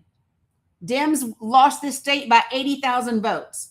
With just these 16 counties, there were 47,000 people that voted third party. Got it? 47,000 people voted third party. That is 59% of the vote that we lost by, right? And just in these 16 counties, there was 1.1 million people registered to vote that didn't vote. So now I know that if I target these 16 counties in Michigan, by 2022, we are fucking golden, right? But I can also look at a state like this. So this state right here, this district is District 1, right? I know, and they all have Michigan. They all have. This is the thing, Peaches. They all have 10% or less margins. Isn't that crazy? 10% or less margins, and they are predominantly red. Now watch this. Just 4 of these counties, just 4 of these are in District 1, which you all know, if you're in Michigan, is a huge district, right? And it's typically seen as unmovable because it's a 60-40 district. But right now, Dems are performing at plus 13. That puts this district in play. Cali Bar is running. Now follow me. You got 101,000. Only 4 counties that are on this list had margins of 10% or less. But those counties with registered voters not voting and third party accounts for 53% of the damn deficit. Can y'all see that? 53% for House District 1. House District 1 has what? 25 counties in it? Imagine if you focus on those 4 counties and then the other ones that are already blue in that district. All of a sudden, District 1, which Jack's ass has sat on and done nothing forever, all of a sudden it's in play, it's flippable. You see what I'm saying, folks? So this is what I've been working on, and a whole playbook that talks about how we do it. And then we do workshops and we role play these conversations. We practice how to talk about these things with each other, because some of you, it'll be the first time you've ever done anything like this, right? Some of you, it'll be like, oh my God, I'm so nervous. I think I just did. I showed one. Somebody asked me to do Texas something. So hold on. I'll show you guys a little bit more of the graphics, right? Am I able to talk with my moving my head like a chicken? No. Are you able to type without being an asshole? No? That's what I thought. Okay. So, all right. So let me show you this. So you guys saw me talking about the database, right? I need to take down my background. That would help, right? Appreciate you, Grandma. Now, so look, your state resources. Now, listen, I don't want you to take my word for it. Everything that I give you guys, I give you the links to find the actual sources for. So if you want to see the Medicaid and SNAP losses, there's the link for it. If you want to see the Medicaid fact sheet for your state, it's here. If you want to see the Congressional Budget Office, so I have another graphic that we've started, and this is specifically because of the ACA tax, the premium tax subsidies that did not get extended. This is because of that, right? So yeah, so I want you to know that you have the sources and you have them in English and you have them in Spanish, okay? That's really, really important. So then you go to your state, and I'm just going to pick, I don't know what state. Somebody asked me to do Texas, so I'll do Texas. All right, I'm going to do Texas 4. So this is their Medicaid. 43,000 people in Texas District 4. This is Medicaid loss. This is SNAP loss, right? But now look, go down to the bottom. I want to show you all. Go down to the bottom of Texas, and you're going to see Texas statewide graphics. That statewide graphic is going to show you that 68% of Texas adults that are on Medicaid actually work. Medicaid also covers 26% of adults that have disabilities. And this is stuff that you can print off and share in your communities. This is something, somebody asked for Texas 8. Okay, Sandy, I'll do it. But this is also stuff that you can put out across your social medias and invite people to join and to sign up, right? So let me go and I'll do Texas 8 real quick for you. Well, I'm not surprised, River Ray, because she sees the writing on the wall. You know, everybody that has signed up has gotten emails, multiple emails, and I sent one out this morning. So we have a group chat. We do have a channel in my Discord for this as well. But if you look, this is Texas 8. This is the Medicaid. Jesus, 48,000 in Texas 8. Sorry, you guys over here. I know you can't see me. Sorry, I got carried away. And then 20,000 for SNAP in Texas 8. Okay. So give me 1 second, Indiana District 5. This will be the last one that I do, okay? This will be the last one that I do. Because here's what I want you to do. The same way you now want to know your numbers is the same way the people in your community are going to want to know their numbers, right? Oh, this was a great one to show. Hold on. Let me share this over here on the other screen too. This is a great one to show. Hey, Valerie. Thank you. I appreciate that. Let me show you guys this. This is a great one to show, Helen. So I'm glad you asked me. So where did I just go? Okay, it's right here. So the reason this one's good is, so this is the Medicaid, right? Which is 23,000 children and adults are projected to lose their Medicaid because of the one big beautiful bill, right? And then this is 15,000 for SNAP, right? But look, this is the number of people, because of the premium tax subsidies that Congress refused to extend. 26,000 additional people will become uninsured because they can no longer afford the insurance.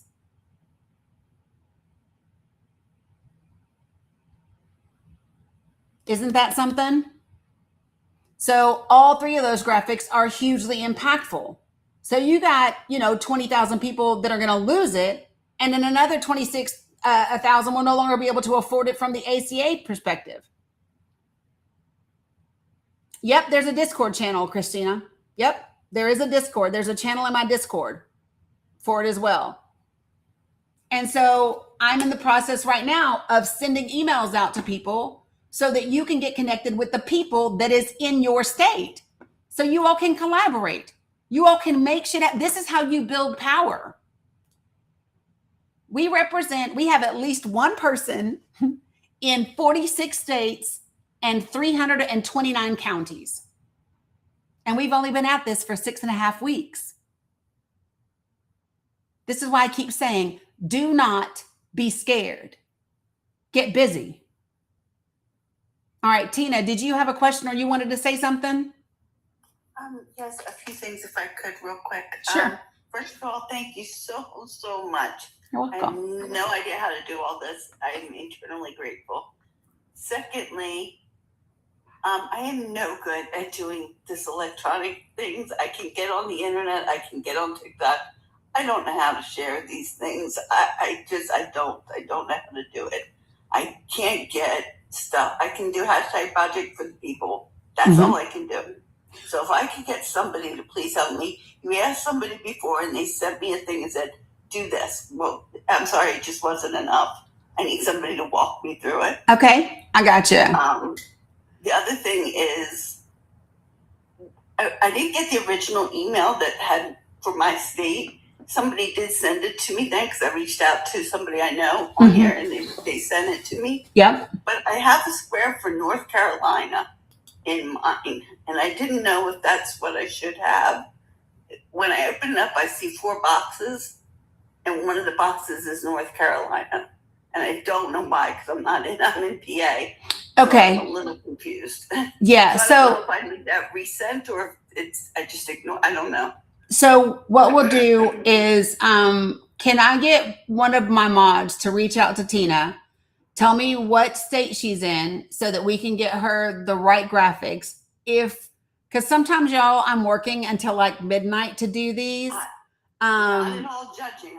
You Yes. are doing freaking amazing. Yeah, I appreciate you. Yes, Christiana, if you go to my link tree, the little remote controller icon that's at the very top, that's the link to join the Discord. So sometimes I'm doing things so fast and so late that I might put the wrong graphic in the wrong state.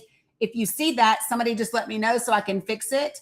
And then we'll kind of go from there. As we grow, here's what I'm hoping for, right? Thank you, Bolivian Queen.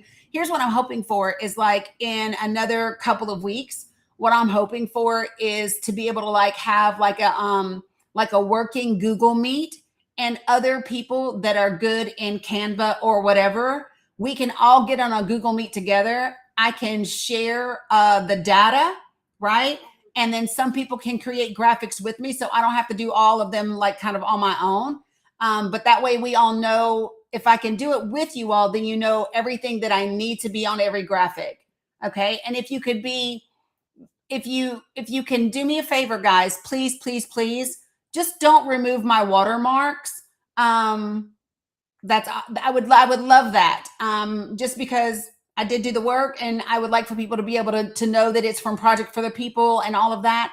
And again, don't share the Google Drive link unless people have signed up, because I got to track where everybody is. This is how we're going to be able to show. So can you imagine if you share the Google Drive, but then I don't know that those people are sharing? There's no way for me to know how effective we're being. You know what I'm saying? So I need for people to register, to give their county, their city, and their state, so that I can know how much ground we are covering. And it also empowers other people. When you hear that we are in 46 states, people get excited. But yeah, so Tina, what we'll do is we'll have somebody reach out to you. And yep, you do that too. So listen, I'm glad you said that, which this helps me. So we always use 2 hashtags. Okay. So one hashtag is hashtag Project for the People. The second hashtag is our motto. And our slogan, our motto is making America truly great. Okay. I also bought that domain name. So what my goal is, by the time we get to the end of May, I want to have built that site out a little bit so that it robustly shares exactly what the project is for. And people can register right there on that site and all of that sort of stuff. But like I said, it's only been one person. So that's the goal. Yeah. Sorry, Dani, I didn't mean to overtalk you. You're okay. I was just gonna say, if I could please also have somebody help me. I see I have the graphics for my state. I've printed some out. I've put some out, put it out to the social worker in our apartment building area. Thank you. Very new to this, but trying. No, you're not trying. You're doing. Thank you. You're welcome. But I don't know how to post the graphics that you sent me online. I got you. That's my main. Yep. I just have no clue. Yep. And we can walk through that. Here's what I can also do. I can create a little Loom video, and I can put it in the Google Drive as well. And I can put it in the Discord. I don't know if you're in the Discord or not, but when you're on, let me show. Do you normally post from your phone or from where? Yeah. I do everything from my phone. Okay. So, I don't have a second phone to show you. But let me just see if I can show you here. Because do you have Facebook or just TikTok? I have Facebook and TikTok. Okay, so let me show you. All right, I so think I tried to look up your Facebook and it didn't come up for me, which happens to me sometimes. I don't know why. I got you. All right, so let me show you. So Lakota youth have locked down on drilling equipment. Yeah, you better clock it. Go ahead. So this is so y'all know I follow Native American ever since I went to Standing Rock. I try to stay. So if I was going to post, right?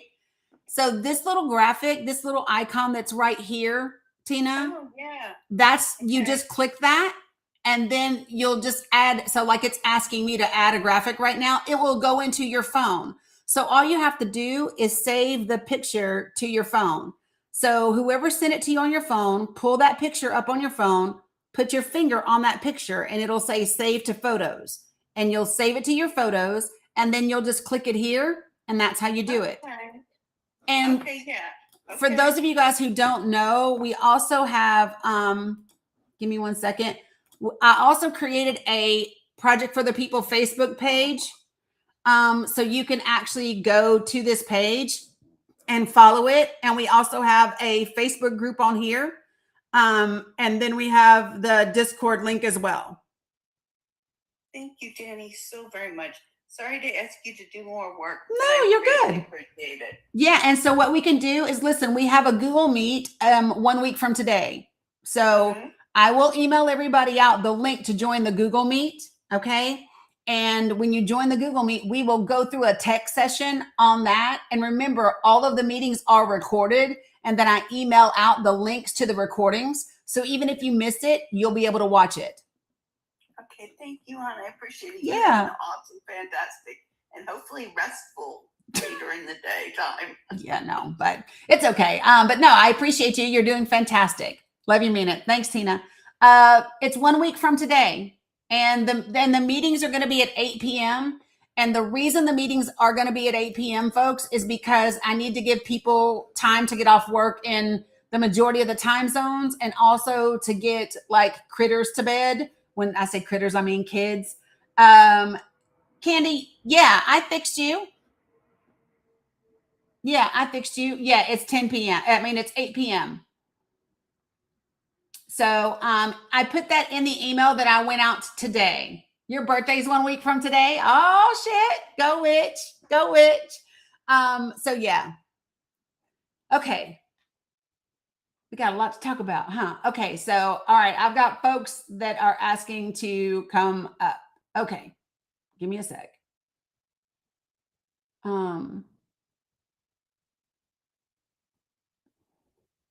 Whatever 1 week from today is, don't make me lie. Whatever 1 week, it's every other Thursday. It's every other Thursday, y'all.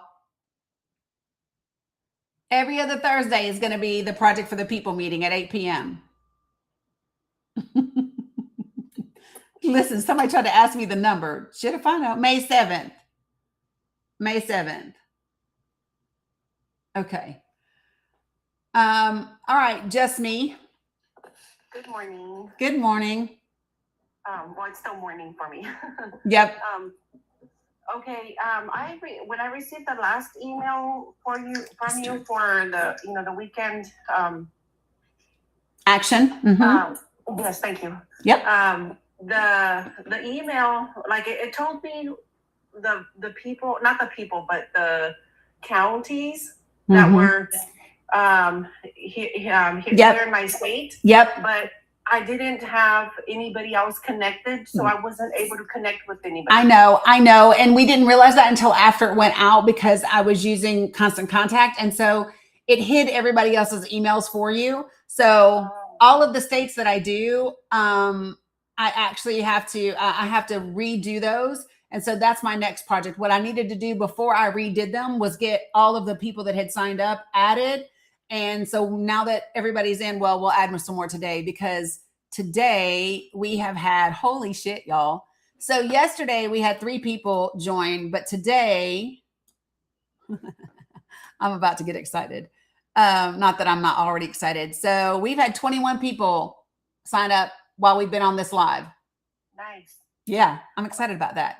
So, okay. Yep. So yeah, you'll be getting that from me. So is that kind of the we've been doing it every other weekend then now for the days of action? Yep. So here's what we're going to do, because I think this is the easiest way for us to do it, is we'll meet every other Thursday. And the Thursday that we meet that weekend, love that, Kaylin, that weekend will be a weekend of action. So that way everybody knows. Yeah, that helps me plan better, because when it's just like when we say it a few days before, it's really hard to plan it out because I help my daughter clean houses and then I have my custodian job in the evenings. Yep. So, but also, like, I'm going to be in Ohio. I might be in Ohio that weekend. Yeah. And if I am able to get in contact with some of the Ohio people over there, I would love to join them there because I'm going to be there visiting my kid. Perfect. And you can look up your kids' information when you go. 100%. Mm-hmm.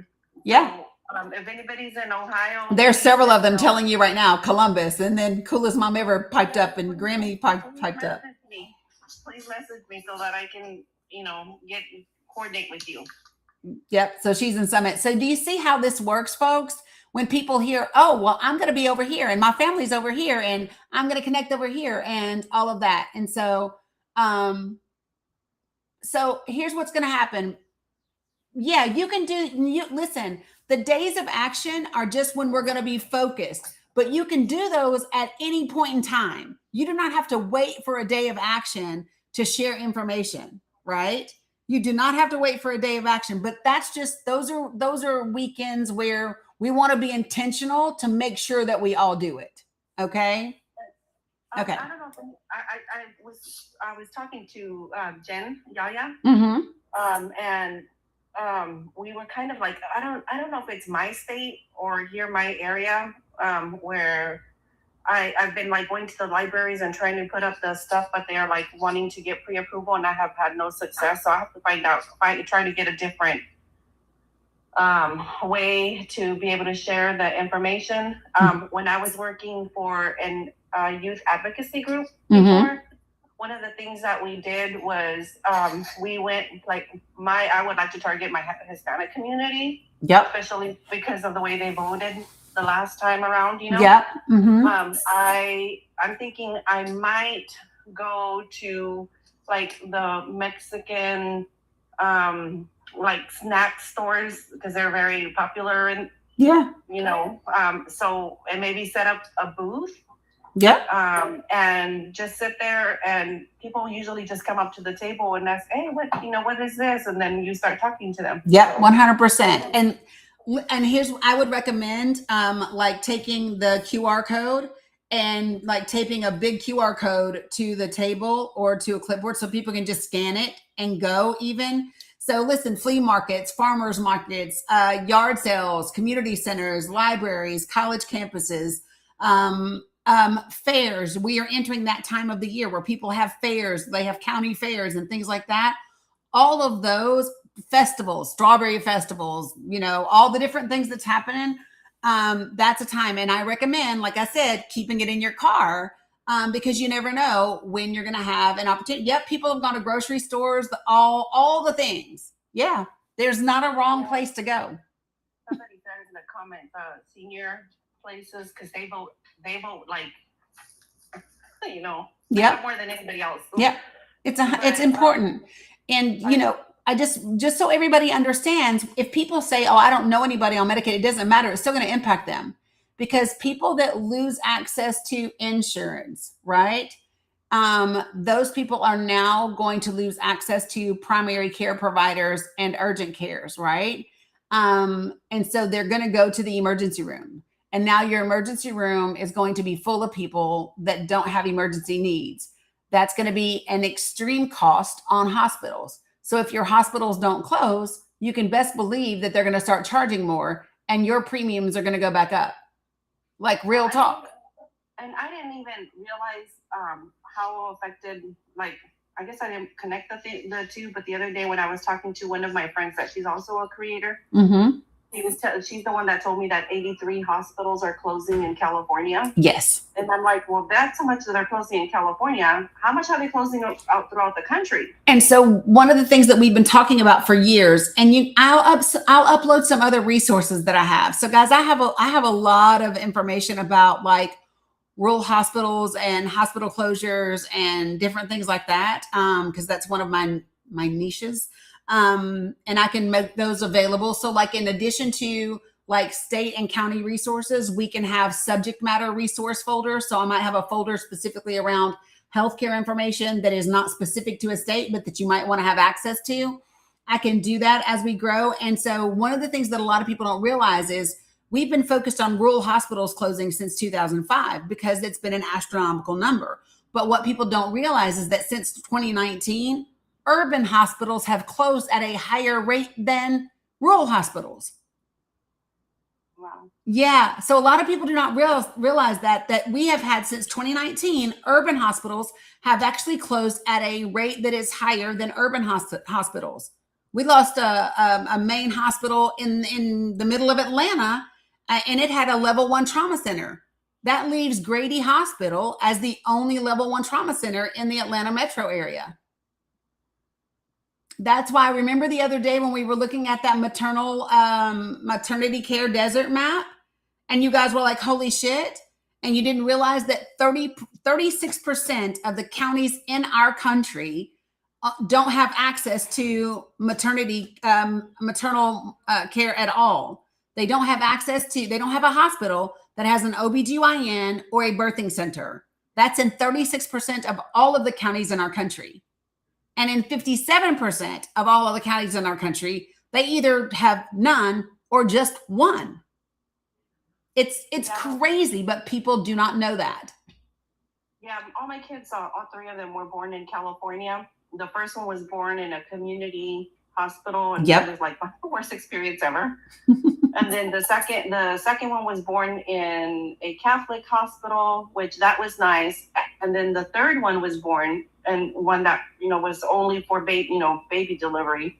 And that was an amazing experience. Yeah, because they're equipped and so listen, so I don't know how many of you all know this or not. If you've been following me, you may have heard me talk about it, but under the Biden-Harris administration, Vice President Harris led an initiative around maternal health, and specifically around Black maternal health as well. But so she did a blueprint that they rolled out in 2022, and then they gave an update in 2024. And so one of the things that they designated was what hospitals have to have in order to have on like this on the Centers for Medicaid and Medicare.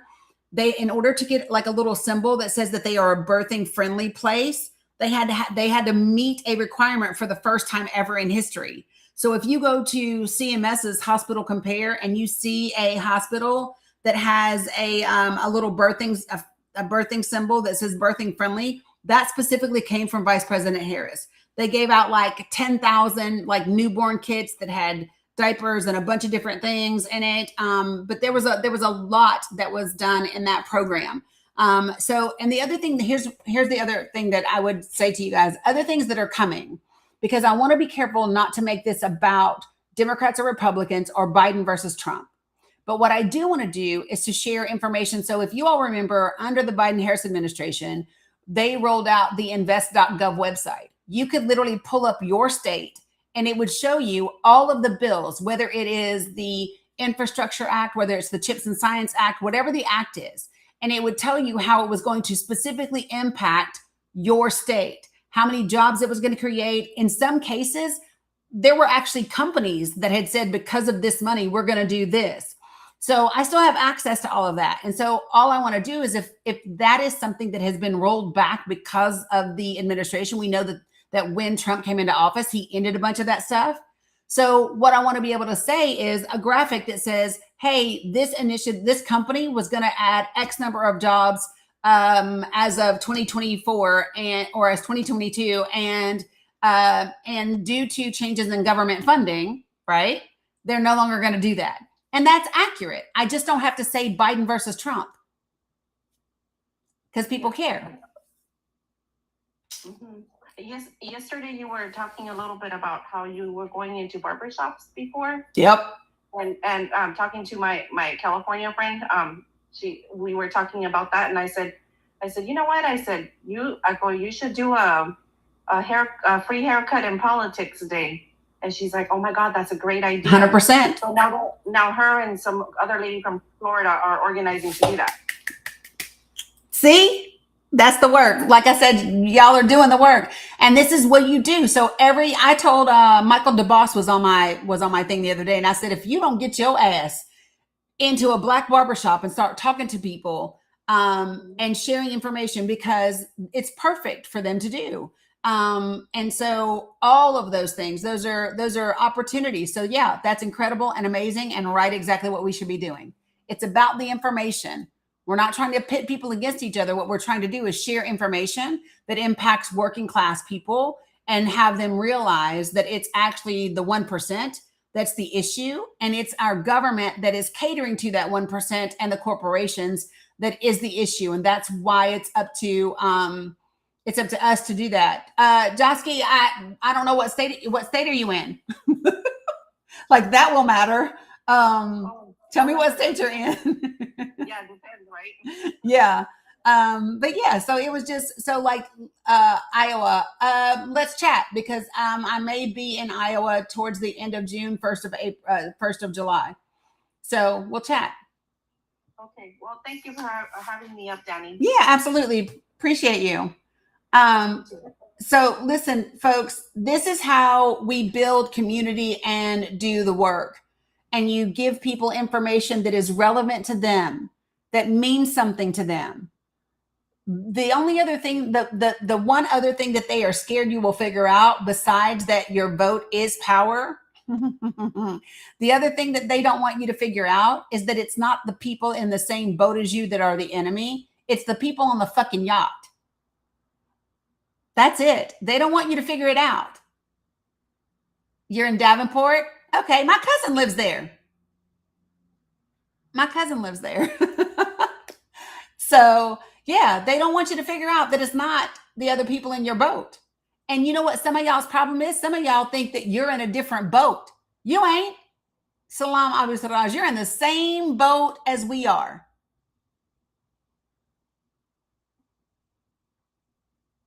Can somebody help Karen? Because she was trying to get the info. I'm just saying, Lisa, some people think they're not in the same boat. You are. There is no Democrat boat. There is no Republican boat. There's no such boat. There is the really, really fucking rich boat, and there's the rest of us. Mr. Barrow said, I'm in a life raft. Yeah. Y'all follow me? So, right. And do you know what's crazy is? The people that are in this boat, right? The people that are in this boat that are managing to get by are helping out the people that are having trouble getting by. And that means these people are getting closer to not getting by. And these people are over here buying a second, third, and fourth yacht so they can get a discount on their damn taxes and send more money overseas. Do I know if you're voting May 5th in Tennessee? Hold on. I sent it to my mom the other day. So guys, if you are progressive, and even if you're not, there's a website called bluevoterguide.org, and you can put in your address, and it will not only show you who all your candidates are, it will tell you what organizations have endorsed them, and you can actually click a link that's down below, and it will show you all of the Republicans too. So bluevoterguide.com is a great place to find out when your voting is. And here's the other thing that I love about that website. I got you, Abu Siraj. Another thing that I love about that website is if there is a measure that is on your ballot and the wording is done funky and you're not sure like how to vote and what will be the impact, it actually spells it out. And it'll say, so if you want this, do this. It is bluevoterguide.org. And when you do it, not now, thank you. But here's what I love about it. It actually gives you, it will actually give you the Republican side as well. Cam, I use it every election, 100%. Thank you, Linda, for helping Karen. I appreciate that. Yes, which that's it. Yep. Okay. I think Blue Voter Guide is, yeah, I know, Chetta. We talked about it earlier with a whole plan around that. So if you missed it here on TikTok, I'm streaming also on Substack and Twitch and YouTube and Facebook. So you can rewatch on any of those platforms as well. How y'all doing over here? Because y'all quiet. Okay. Let me see what else we got going on this panel. And one more.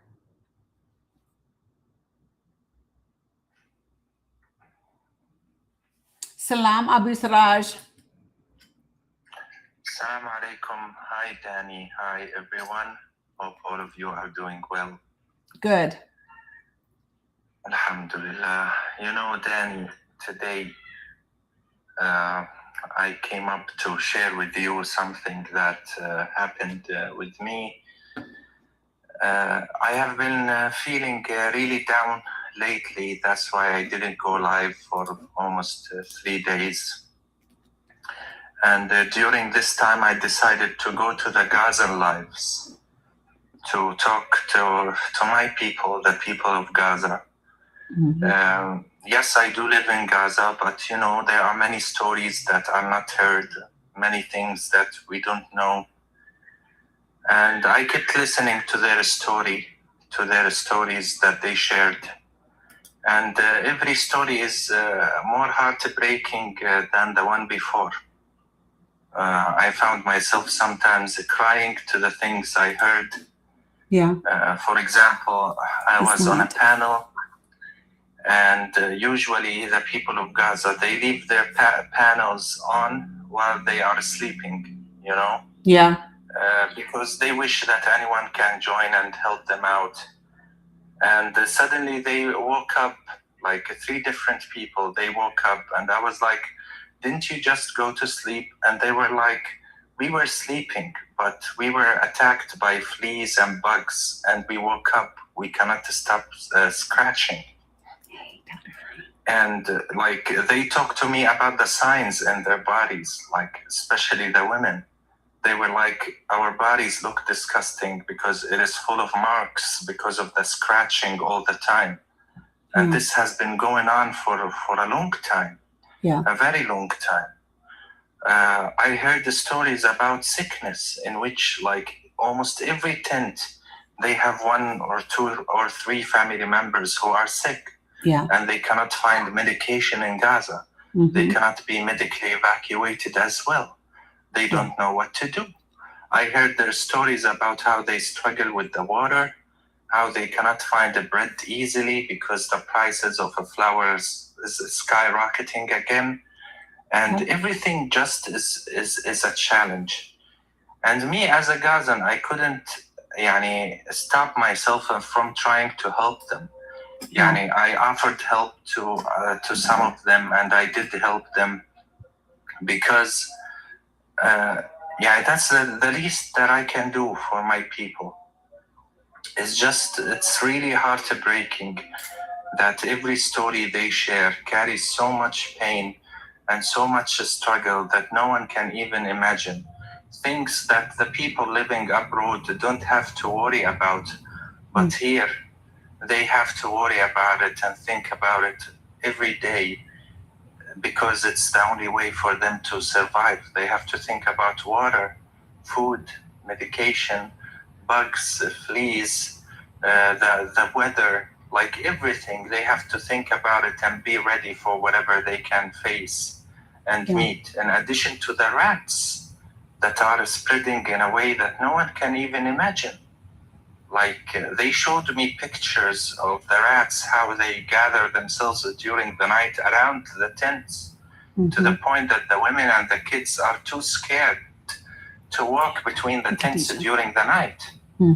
So it's just, it made me realize that the humanitarian crisis in Gaza is something that is not getting enough attention from the media abroad.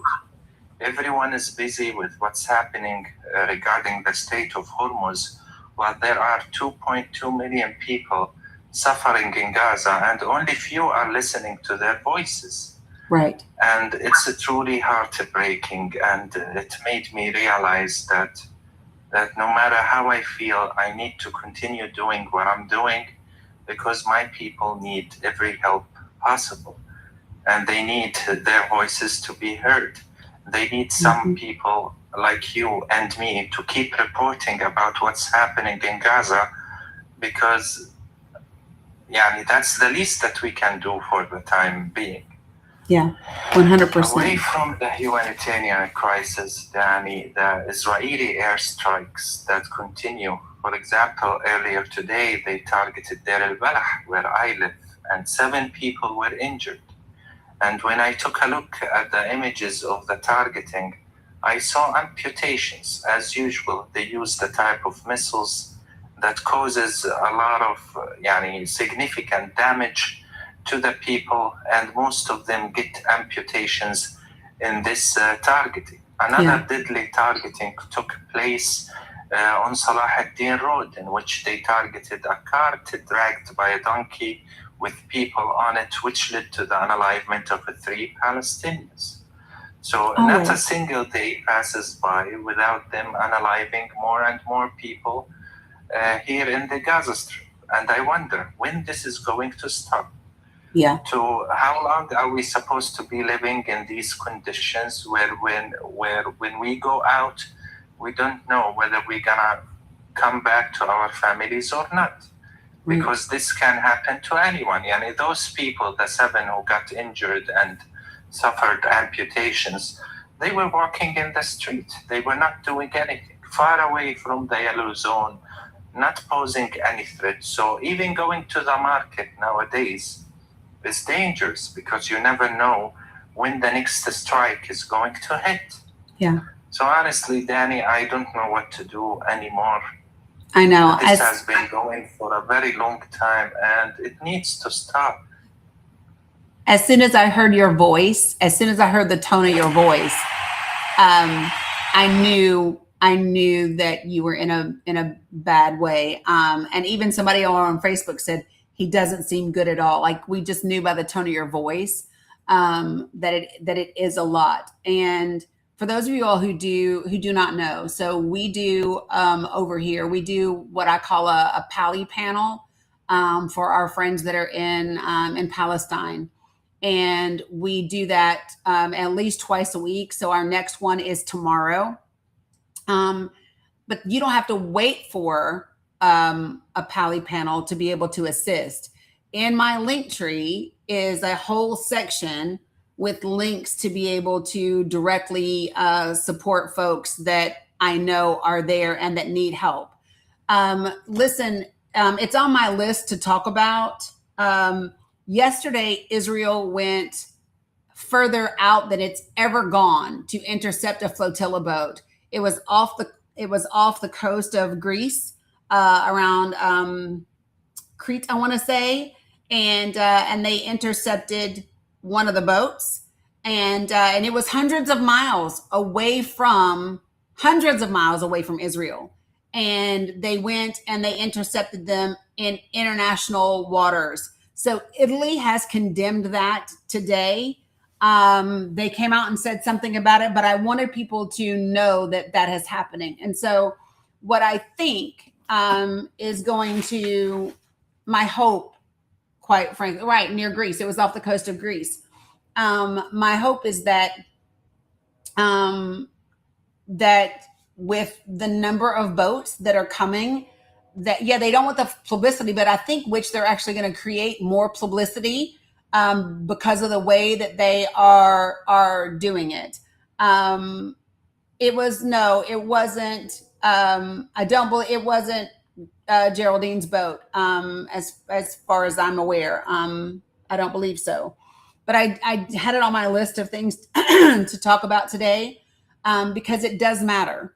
And so I'm going to say it again. So here's what's able to happen. The reason we do the Pally Lives on TikTok is because when they get gifts, right, they're able to take the coins that it costs to get those, because we purchase coins and then we give the coins. And then they're able to take those coins and they're able to transfer them into crypto, and they're able to use it to buy their daily needs. Folks, shit is really expensive in Gaza.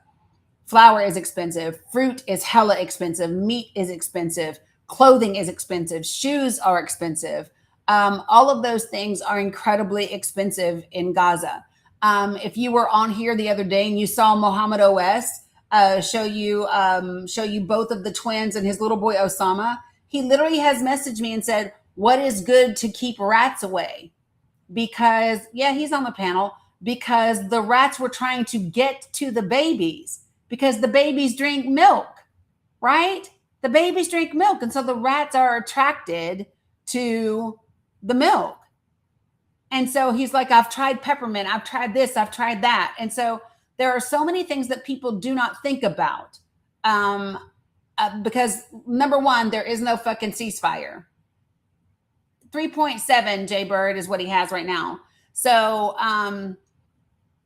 there's no ceasefire, right? The same way that Israel is still striking Lebanon. I think they killed 16 people in Lebanon today. That is still occurring in Gaza, just so you all know. In addition to the strikes by Israel that's happening in Gaza, what's also happening is the West Bank. In the West Bank is an acceleration of Israeli illegal settlers coming in and taking people's homes and beating them up, or, unaliving them. Like, that is still a thing that is happening as well.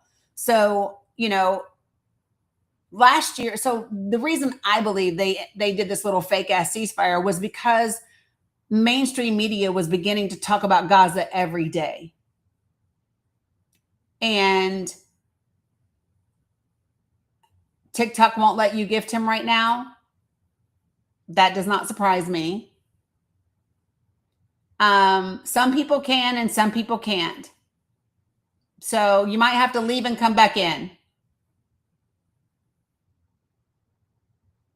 So, they are asking if you're going live today. Yes, I will go live today, inshallah, at 4 p.m. Eastern time. Okay, so he will be live today at 4 p.m. Eastern time. He always brings up people that are in Gaza. He always brings them up. And they try to do like a 2K goal for every single one of them. So, if you're able to join his live at that time and help out, please do. If you are not on TikTok, you can still help, even if it's $5, even if it's $10. You can go to my link tree, and there's a whole section that says Palestinian support links. And Abu Sarraj has a link in there. Muhammad OS has a link in there. Bilal, Raja, Amal, Mo, Allah, Shak, Aziz, all of them. I don't know the exact conversion, Butter's house. Nowadays, the goal is only 1K because a lot of my gifters retired from TikTok. So we only get them 1K, which is almost $4. Okay. So 2K is about 10, maybe? So that's what somebody was asking me. Yeah, less than 10, $8. Okay. So it takes 2K for them to get $8. Abu Sarraj, can you give people like an idea of about what food is costing right now? Now, listen, Dani, the problem is that the Israeli occupation forces are engineering a situation.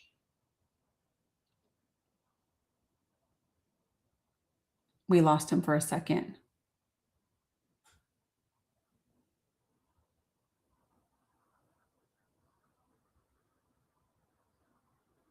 The internet comes and goes, folks, in case you don't know. Yeah, Abu Sarraj, I can see you in the chat, but I can't hear you on the panel. There you go. You're back now. Yeah. So the Israeli occupation forces they have engineered this crisis, and they do everything on purpose. The thing is that they allow certain products into the Gaza Strip for a couple of weeks, and then they stop. So, for example, today the price of chicken is cheap, but after, let's say, 1 week or 2 weeks, it will get more expensive because it will be running out of the markets. Right. So they allow certain products to come into the Gaza Strip for a certain period of time, then they stop. So you never find everything like available. No, sometimes it's the vegetables that skyrocketing. Sometimes it's the chicken. For example, nowadays you cannot find eggs in Gaza anymore, and if you did, it's really expensive. Mm-hmm. You can find the chicken, yes, but after 1 week you won't. The vegetables, 10 days ago, they were 1 kilo would cost up to $7 or $8. Today, it has become almost $4. So it is never stable, always changing. Always, this is a state of instability that they are trying to maintain. On purpose. In which you can never expect the prices, and every day it's changing, every day. So guys, this is my link tree. And when you go to my link tree, right here, see where it says Palestinian support links? This is Mohammed OS. There's Raja. There's Allah Shak, Mo, Ahmed, who is a teacher for students in Gaza. Hussein, he has multiple myeloma. He's got cancer. He's got a that's the size of a lemon in his neck. Bilal's wife, she needs medication right now that's going to cost $400. $400. Abu Sarraj, that is right here, and he helps out other Gazans. That's his link. This is Aziz.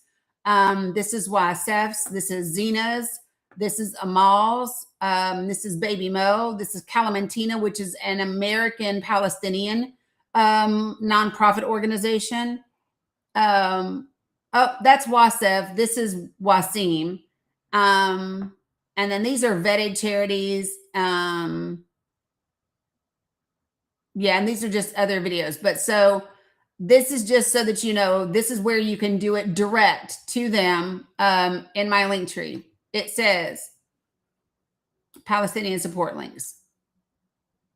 Okay? Just so that everybody knows. So I wanted to make sure, because people were asking me how, and that's how you can do it outside of TikTok. That's how you can do it outside of TikTok. And everything counts. Everything matters. Just so that you all know, every bit of help matters. Okay. So I just wanted to share that with you guys so that you would know. Yeah. Another thing, Dani, regarding the global Sumud flotilla, as someone here in Gaza, I really appreciate their bravery and their willingness to do something like this. And it truly breaks my heart knowing that some of them got intercepted in international waters. But what is more upsetting to me is the silence of the international community. Yeah. The Israeli occupation forces, they intercepted these ships in international waters. It's a crime. And yet I don't see actually a lot of news agencies talking about it. Yes. And this makes them actually an accomplice, because I'm sure that they exactly know what's going on, but they have chosen to hide the truth to protect Israel and protect the oppressors to carry on with their crimes against the humanity and war crimes. Yeah. And actually, it's even recently in Europe, there was a vote regarding Israel, and the majority of them supported Israel. Which it's the same thing that happened here. It is the same thing that happened here. We had a vote here, Abu Sarraj, and the vote was whether or not the United States of America would send 12,000 1,000-pound bombs to Israel. And only 36%, only 36 people in our Congress said no. Only 36 people said no. The majority of Congress voted yes, right? And just so everybody knows, Israel's defense ministry has said that the country brought in 6,500 tons worth of military equipment, including air and ground munitions, in the last 24 hours. So they put this out via a Telegram post, and they said that it was brought in on 2 ships and several cargo planes before it had been driven out to military bases through the country. So it's very important that folks, if you all don't, everything that, when we talk about what we are looking at in terms of the midterms and in terms of flipping seats, it's not just for us, right? In order for us to be able to fully help Gaza and the West Bank and the Sudan and Lebanon and all of those places, in order for us to do that, we have to be about this business. We have to lock in. We got to lock it in, right? And do what we need to do. So the other things that it was in the Senate, Lil Linka, it was in the Senate. So it was 36 out of the Senate. So other things that can help you all is when you join Abu Sarraj on his lives at 4 p.m. Eastern Standard Time, sharing it out to other people, adding it to your story. It helps him get introduced to other people and other platforms where he can provide much needed information that people don't have. His job prior to all of this was, he helped translate for people in Palestine because he speaks such great English, and he doesn't have that anymore. There are a lot of people that don't have a means to be able to generate, to make a living anymore in Gaza. Am I okay? Are you asking me because of my voice? I'm guessing that's why you asked me. I'm guessing. I'm going to reach out, Cam, and ask a couple of people that I know. One of them had said maybe previously, and I did ask them again. My hands, no, I'm okay. I'm fidgeting a lot today. Yeah, it's because I don't feel as great today, but I'm okay. I'm fine. I'm fine. Yeah. So, Abu Saraj, was there anything else that you wanted to say?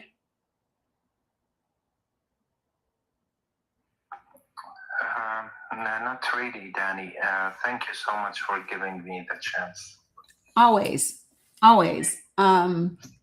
You know, it's really important. And you know, Cam, that's what I'm thinking is I'm racking my brain. I actually have a contact who did a story on me a couple of years ago. He's been a guest on like MSNBC and a bunch of other places. I don't know. Maybe I'll shoot off a text and just say, I mean, the worst thing he can do is say no. That's the worst thing he can do is say no. But I'm going to at least pitch it. I have to go get some more water, Mirabelle. Yeah, you can hear the scratchiness. I know. I drank the whole water that I had. So, yeah. Justice. Just. Dani, Yes. how you doing? I'm Dani, okay. Thank you for. Good cat. Sorry, go ahead. I can talk. Thank you for giving Abu Siraj a chance to talk. I live in New Jersey, and sometimes I try to tell some people, not everybody, because not everybody is willing to listen to what they going on in Palestine, especially in Gaza. And it's amazing. It's critical the way how people refuse to listen, and right off the bat, without knowing what's going on, they say, "Oh no, Palestinians wanna unalive Jews," and it's something that is not true. People true. right away they say, "No, Palestinians always break." In every peace treaty, and those people, they don't know why those peace treaties got broken.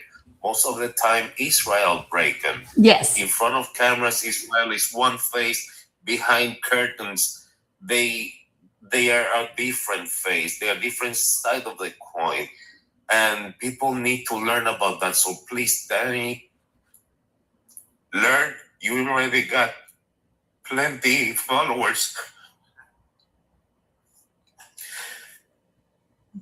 It's okay. We talk about Gaza. What's going on? It's so sad, Dani. It's so sad. I'm a 59 years old man. It breaks my heart. Yeah. It breaks my heart. See what's going on. And you got these corrupted politicians supported. Yeah. Giving the green light for Israel to keep doing what they're doing. To the people that open their arms, feed them. 100%. In the past, and look how they pay. And not only that, they have a plan for the whole world. It's not funny. I know. Somewhere down the lines, our kids, our grandkids are going to be affected seriously. Yeah. I hope it's not going to be too late. No, it won't be. Or So not. this is why I said, don't be scared. We're going to be busy. And so that's the reason we are focused the way that we are. We have come to know and love our Palestinian family. I can tell you so much about all of our folks in our community. And there's a whole, so listen, folks, if you are not familiar with how everything came to be, I have an extensive link of the history of Palestine in my link tree, and have done a couple of videos to try to explain it to people, because for those of you all who think that this is about the Holocaust, no, it's not. It started way before that. It is not about people being Jewish. It is not about Jews at all. It's literally about Zionism, which is a political ideology. And at the end of the day, it comes back to money. And this is about the Greater Israel Project. It's about Zionism, Christian Zionism and Jewish Zionism. Zionists aren't always Jewish or Christian either. So you just have to understand that almost every single Palestinian I have ever met, ever, has been the most beautiful, the most open, the most compassionate, just the most anything. Literally, I could tell you all kinds of stories.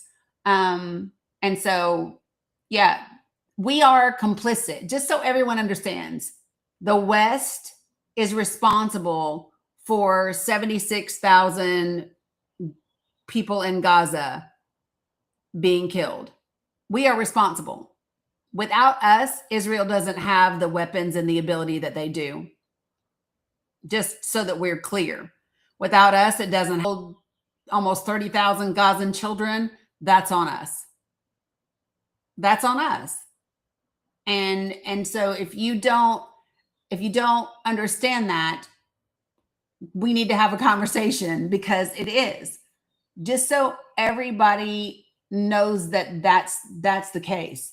The United States of America puts Israel over the best interest of this country every day. You have Congress people up there in DC, and they have Israeli flags outside their fucking offices. You got state representatives that are walking around with a little pin that says 50 states, one Israel. What the fuck is that? You got the state of Florida selling license plates that says Florida stands with Israel. All of that is bullshit. Go ahead, Abu Siraj. I can still hear you, but I'm going to get some more water. Yeah, but I need you to put me on biggest screen, please, Dani, because I want to show something.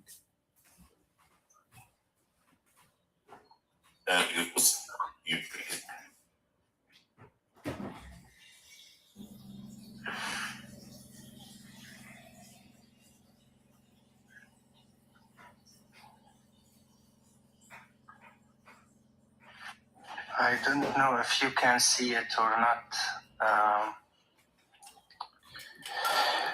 So guys, what I want to talk to you about, it's mind-boggling, to be honest, knowing that some of the American representatives are trying to pass this bill, which is to give the same rights for American troops to the American citizens who are serving in the IDF.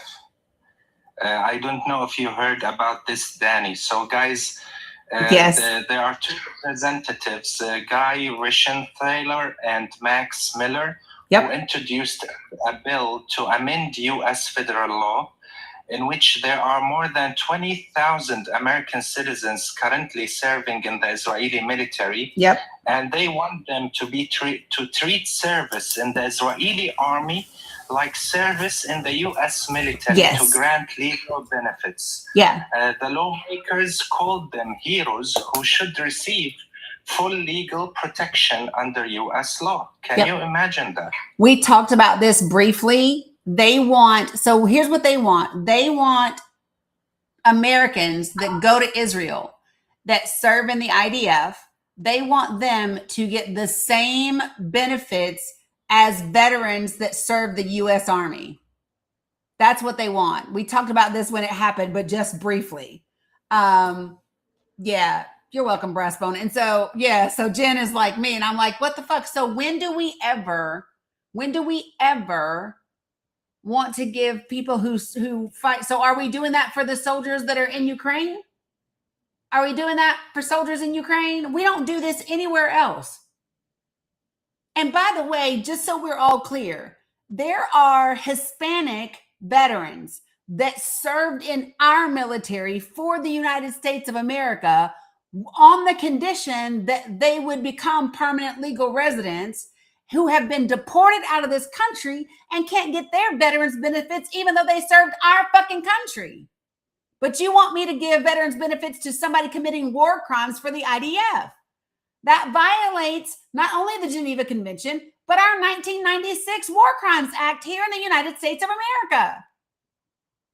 This is like, I don't know why people don't understand this. It's more than just about the Geneva Convention.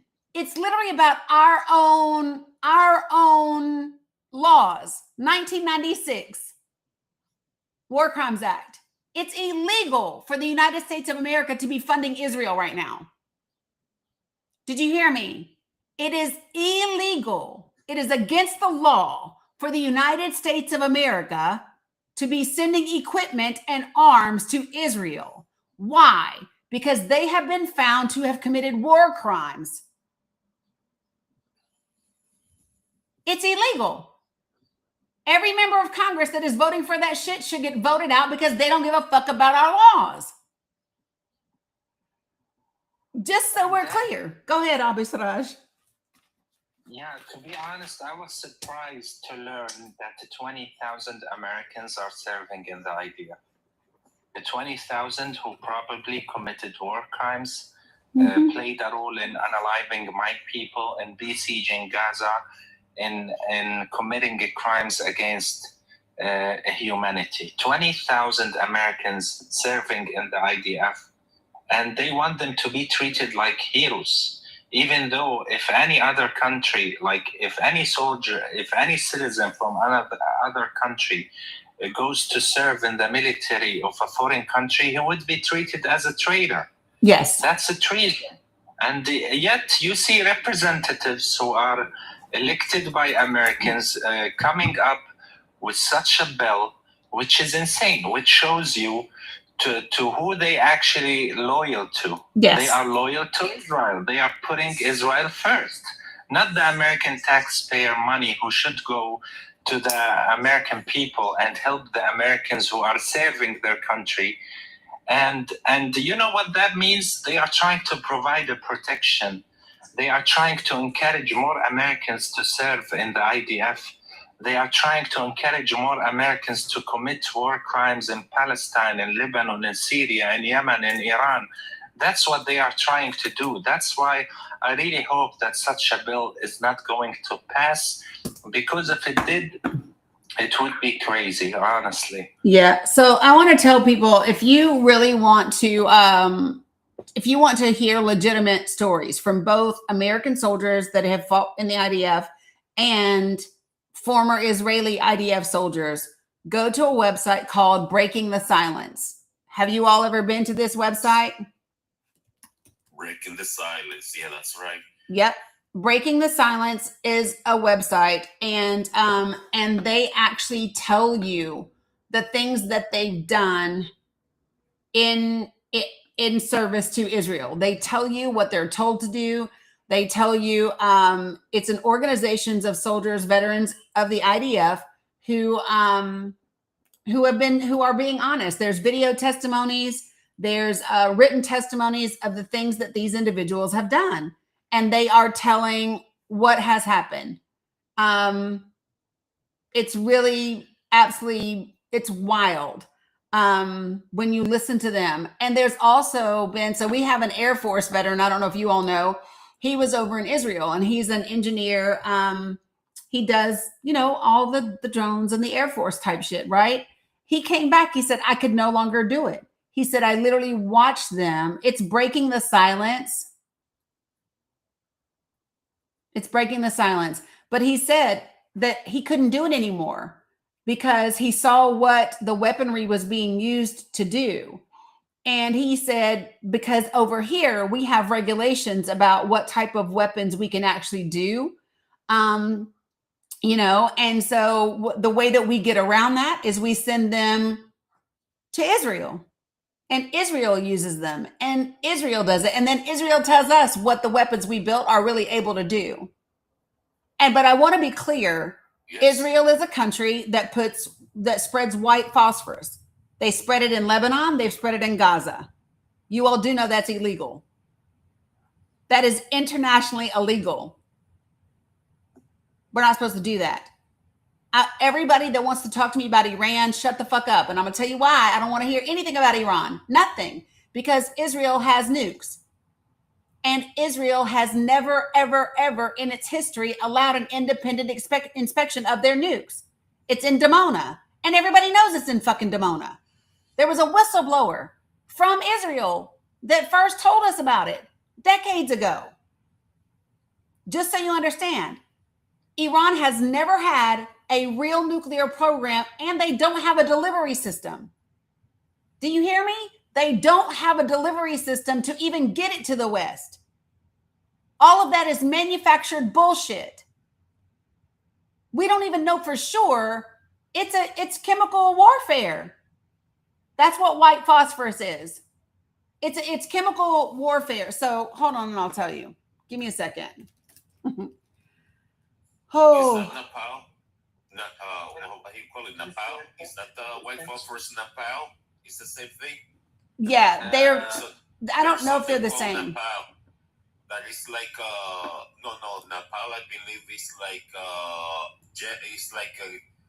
gelatin gasoline. So this isn't like so. I don't know anything. Yeah. So yes. White phosphorus, because what happens is it has a pyrophoric nature, so it ignites upon contact with the air. It's not like, so listen, it ignites when it has contact with the air. And so you have deep and severe chemical burns. You have thermal burns that stick to the skin. It's very toxic. It damages liver, kidneys, hearts, respiratory systems if it's inhaled or ingested. Yeah, and it leads to fatal multi-organ failure. I can't bring up the pictures, Butter's house, because TikTok will get me. Yeah, so let me tell you, the first time they used the white phosphorus was back in Gaza, back in 2008, which is the first large-scale Israeli attack on the Gaza Strip. Back then, I used to live in a neighborhood called Tell al-Hawa, or the Valley of Love. And the Israeli tanks reached to my neighborhood. They got to our area.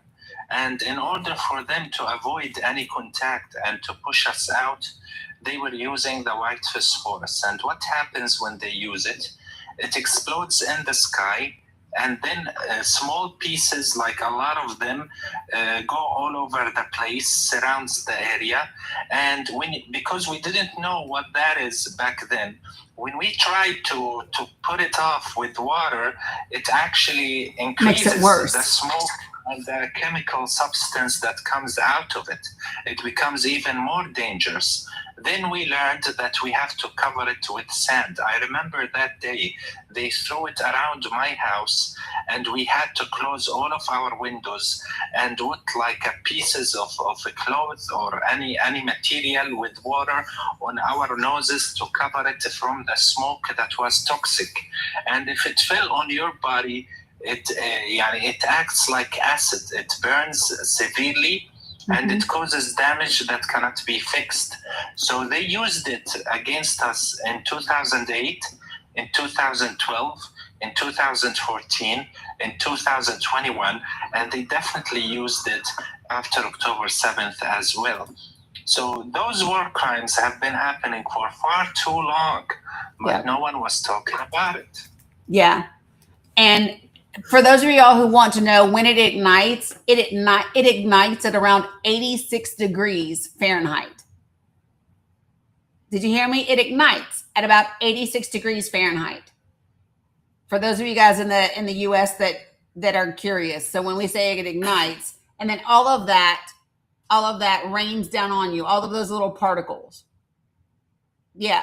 So one of the things that is important so this is why I was like, there's nobody on earth that could convince me that that Israelis are God's chosen people, because there's not a single God I know in any religion that would get behind what they do.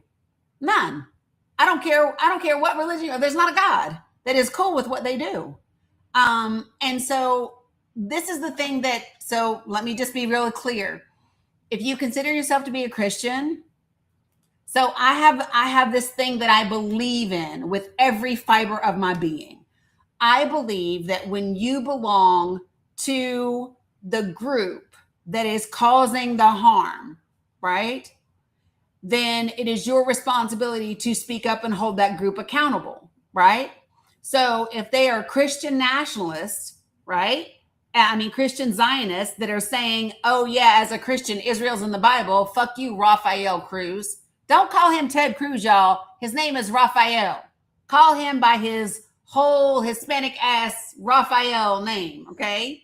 That's what you do for him. But you hold them accountable. As a Christian, it's your duty. It is your responsibility to speak to those Christians and hold them accountable for what they are doing.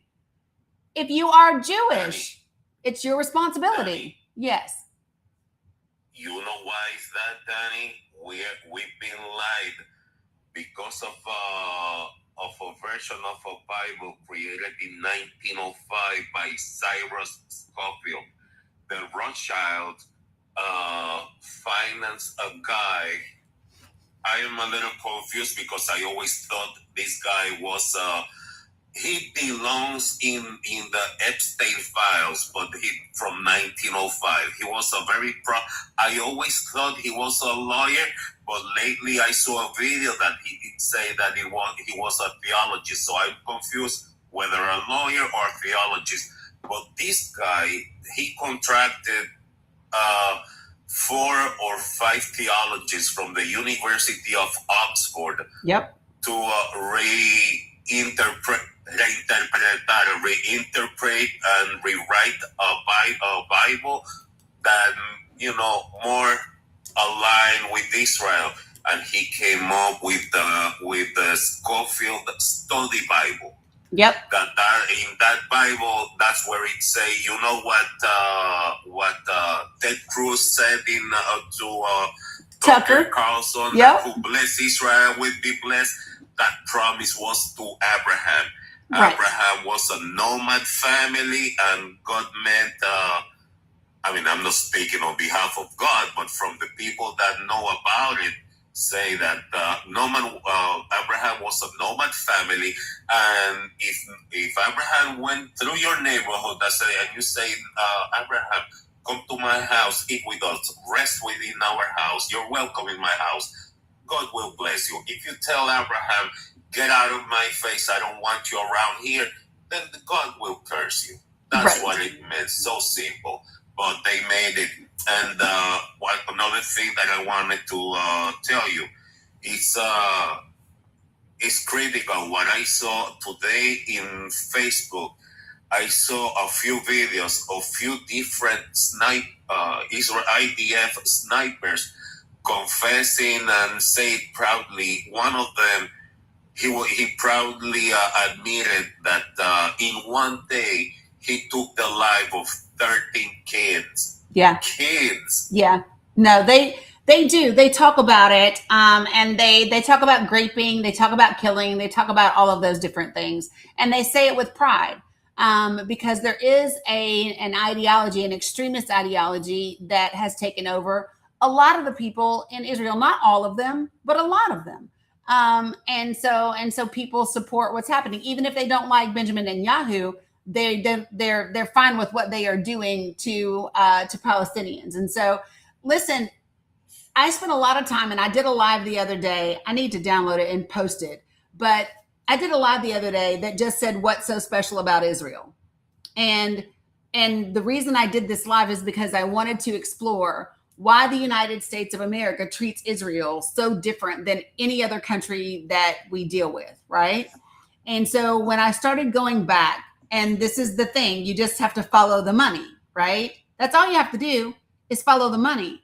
And when I followed the history and the money, because when you get to the Balfour Declaration, right, we know that there was stuff that happened before. We know that the Brits promised shit to the Arabs. We know that the Brits promised shit to the French. But by the time you get to this conversation with Lord Balfour and Lord Rothschild, right, what you understand is that the Rothschilds have made their prominent way of doing things. Their specialty was government loans.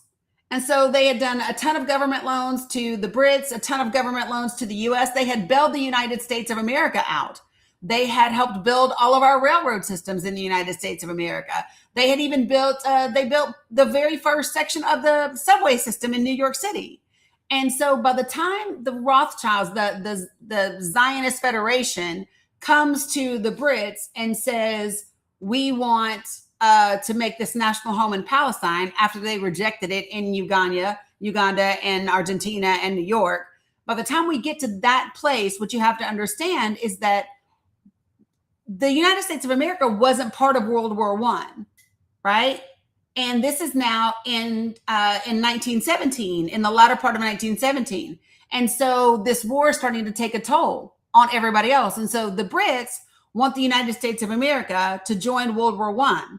So they say to Lord Rothschild, yep, we can do this thing. We'll help you set up over in Palestine, right? We'll do that. We also want the Americans to join World War I. And guess what? So we told Lord Rothschild, yes, not we, me and me, but the Brits did in, Khadijah. And so we did that in November of 1917. And 3 or 4 months later, guess what the United States of America did? We joined World War I. That's exactly what we did. If you follow the money, the only thing that we have in common with the Brits and Israel at that time, or what would become Israel, is the Rothschilds, is the Zionist Federation. That's it. And if you read the document, that's exactly what it says. It says it is a Jewish Zionist agenda, right? And that it is for the Zionists. It is, go back and tell the Zionist Federation. So it's very important that people understand in all of this, all you have to do is follow the fucking money. It's the same people. It's the same issue. It is the love of money. And it becomes the root of all evil that we have experienced. And so it's really important for people to know. Okay, so I will do another live where we can go over all of that again. But yeah, so just so everybody knows. So remember that tomorrow is going to be a Pally panel, folks. So please make sure that you are here for that. And if you're not on TikTok, make sure that you go to my link tree, because there are direct ways that you can support people there. I want to touch on a couple of other things, and I'm not going to get to go over everything now, because we kind of go where the wind takes us, and that's okay. That's okay. I appreciate you, just to see it right, and imperialism and colonizing. So Carla, I'm not going to be, Dominic has some tests in the morning, so we're not going to get to leave tonight. And so I'm probably not even going to be able to leave until late tomorrow night, because even when he gets off around lunchtime, traffic is going to be horrendous because it's a Friday.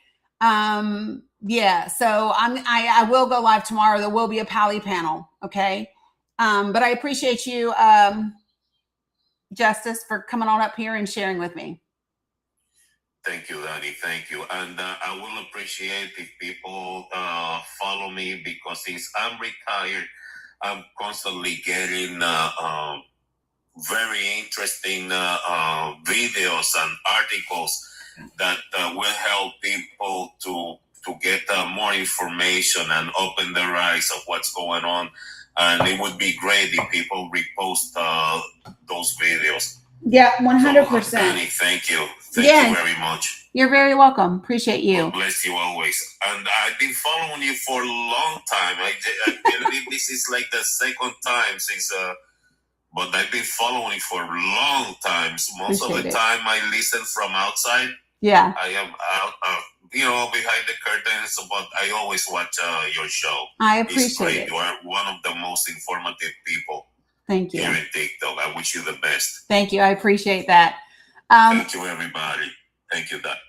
So folks, let me just say, there are things that I did not get to today. Okay. And the reason why I have to not go super, super long today is because I have a meeting for Bella for her IEP stuff. So that's why I have to do what I got to do today and make sure I end on time.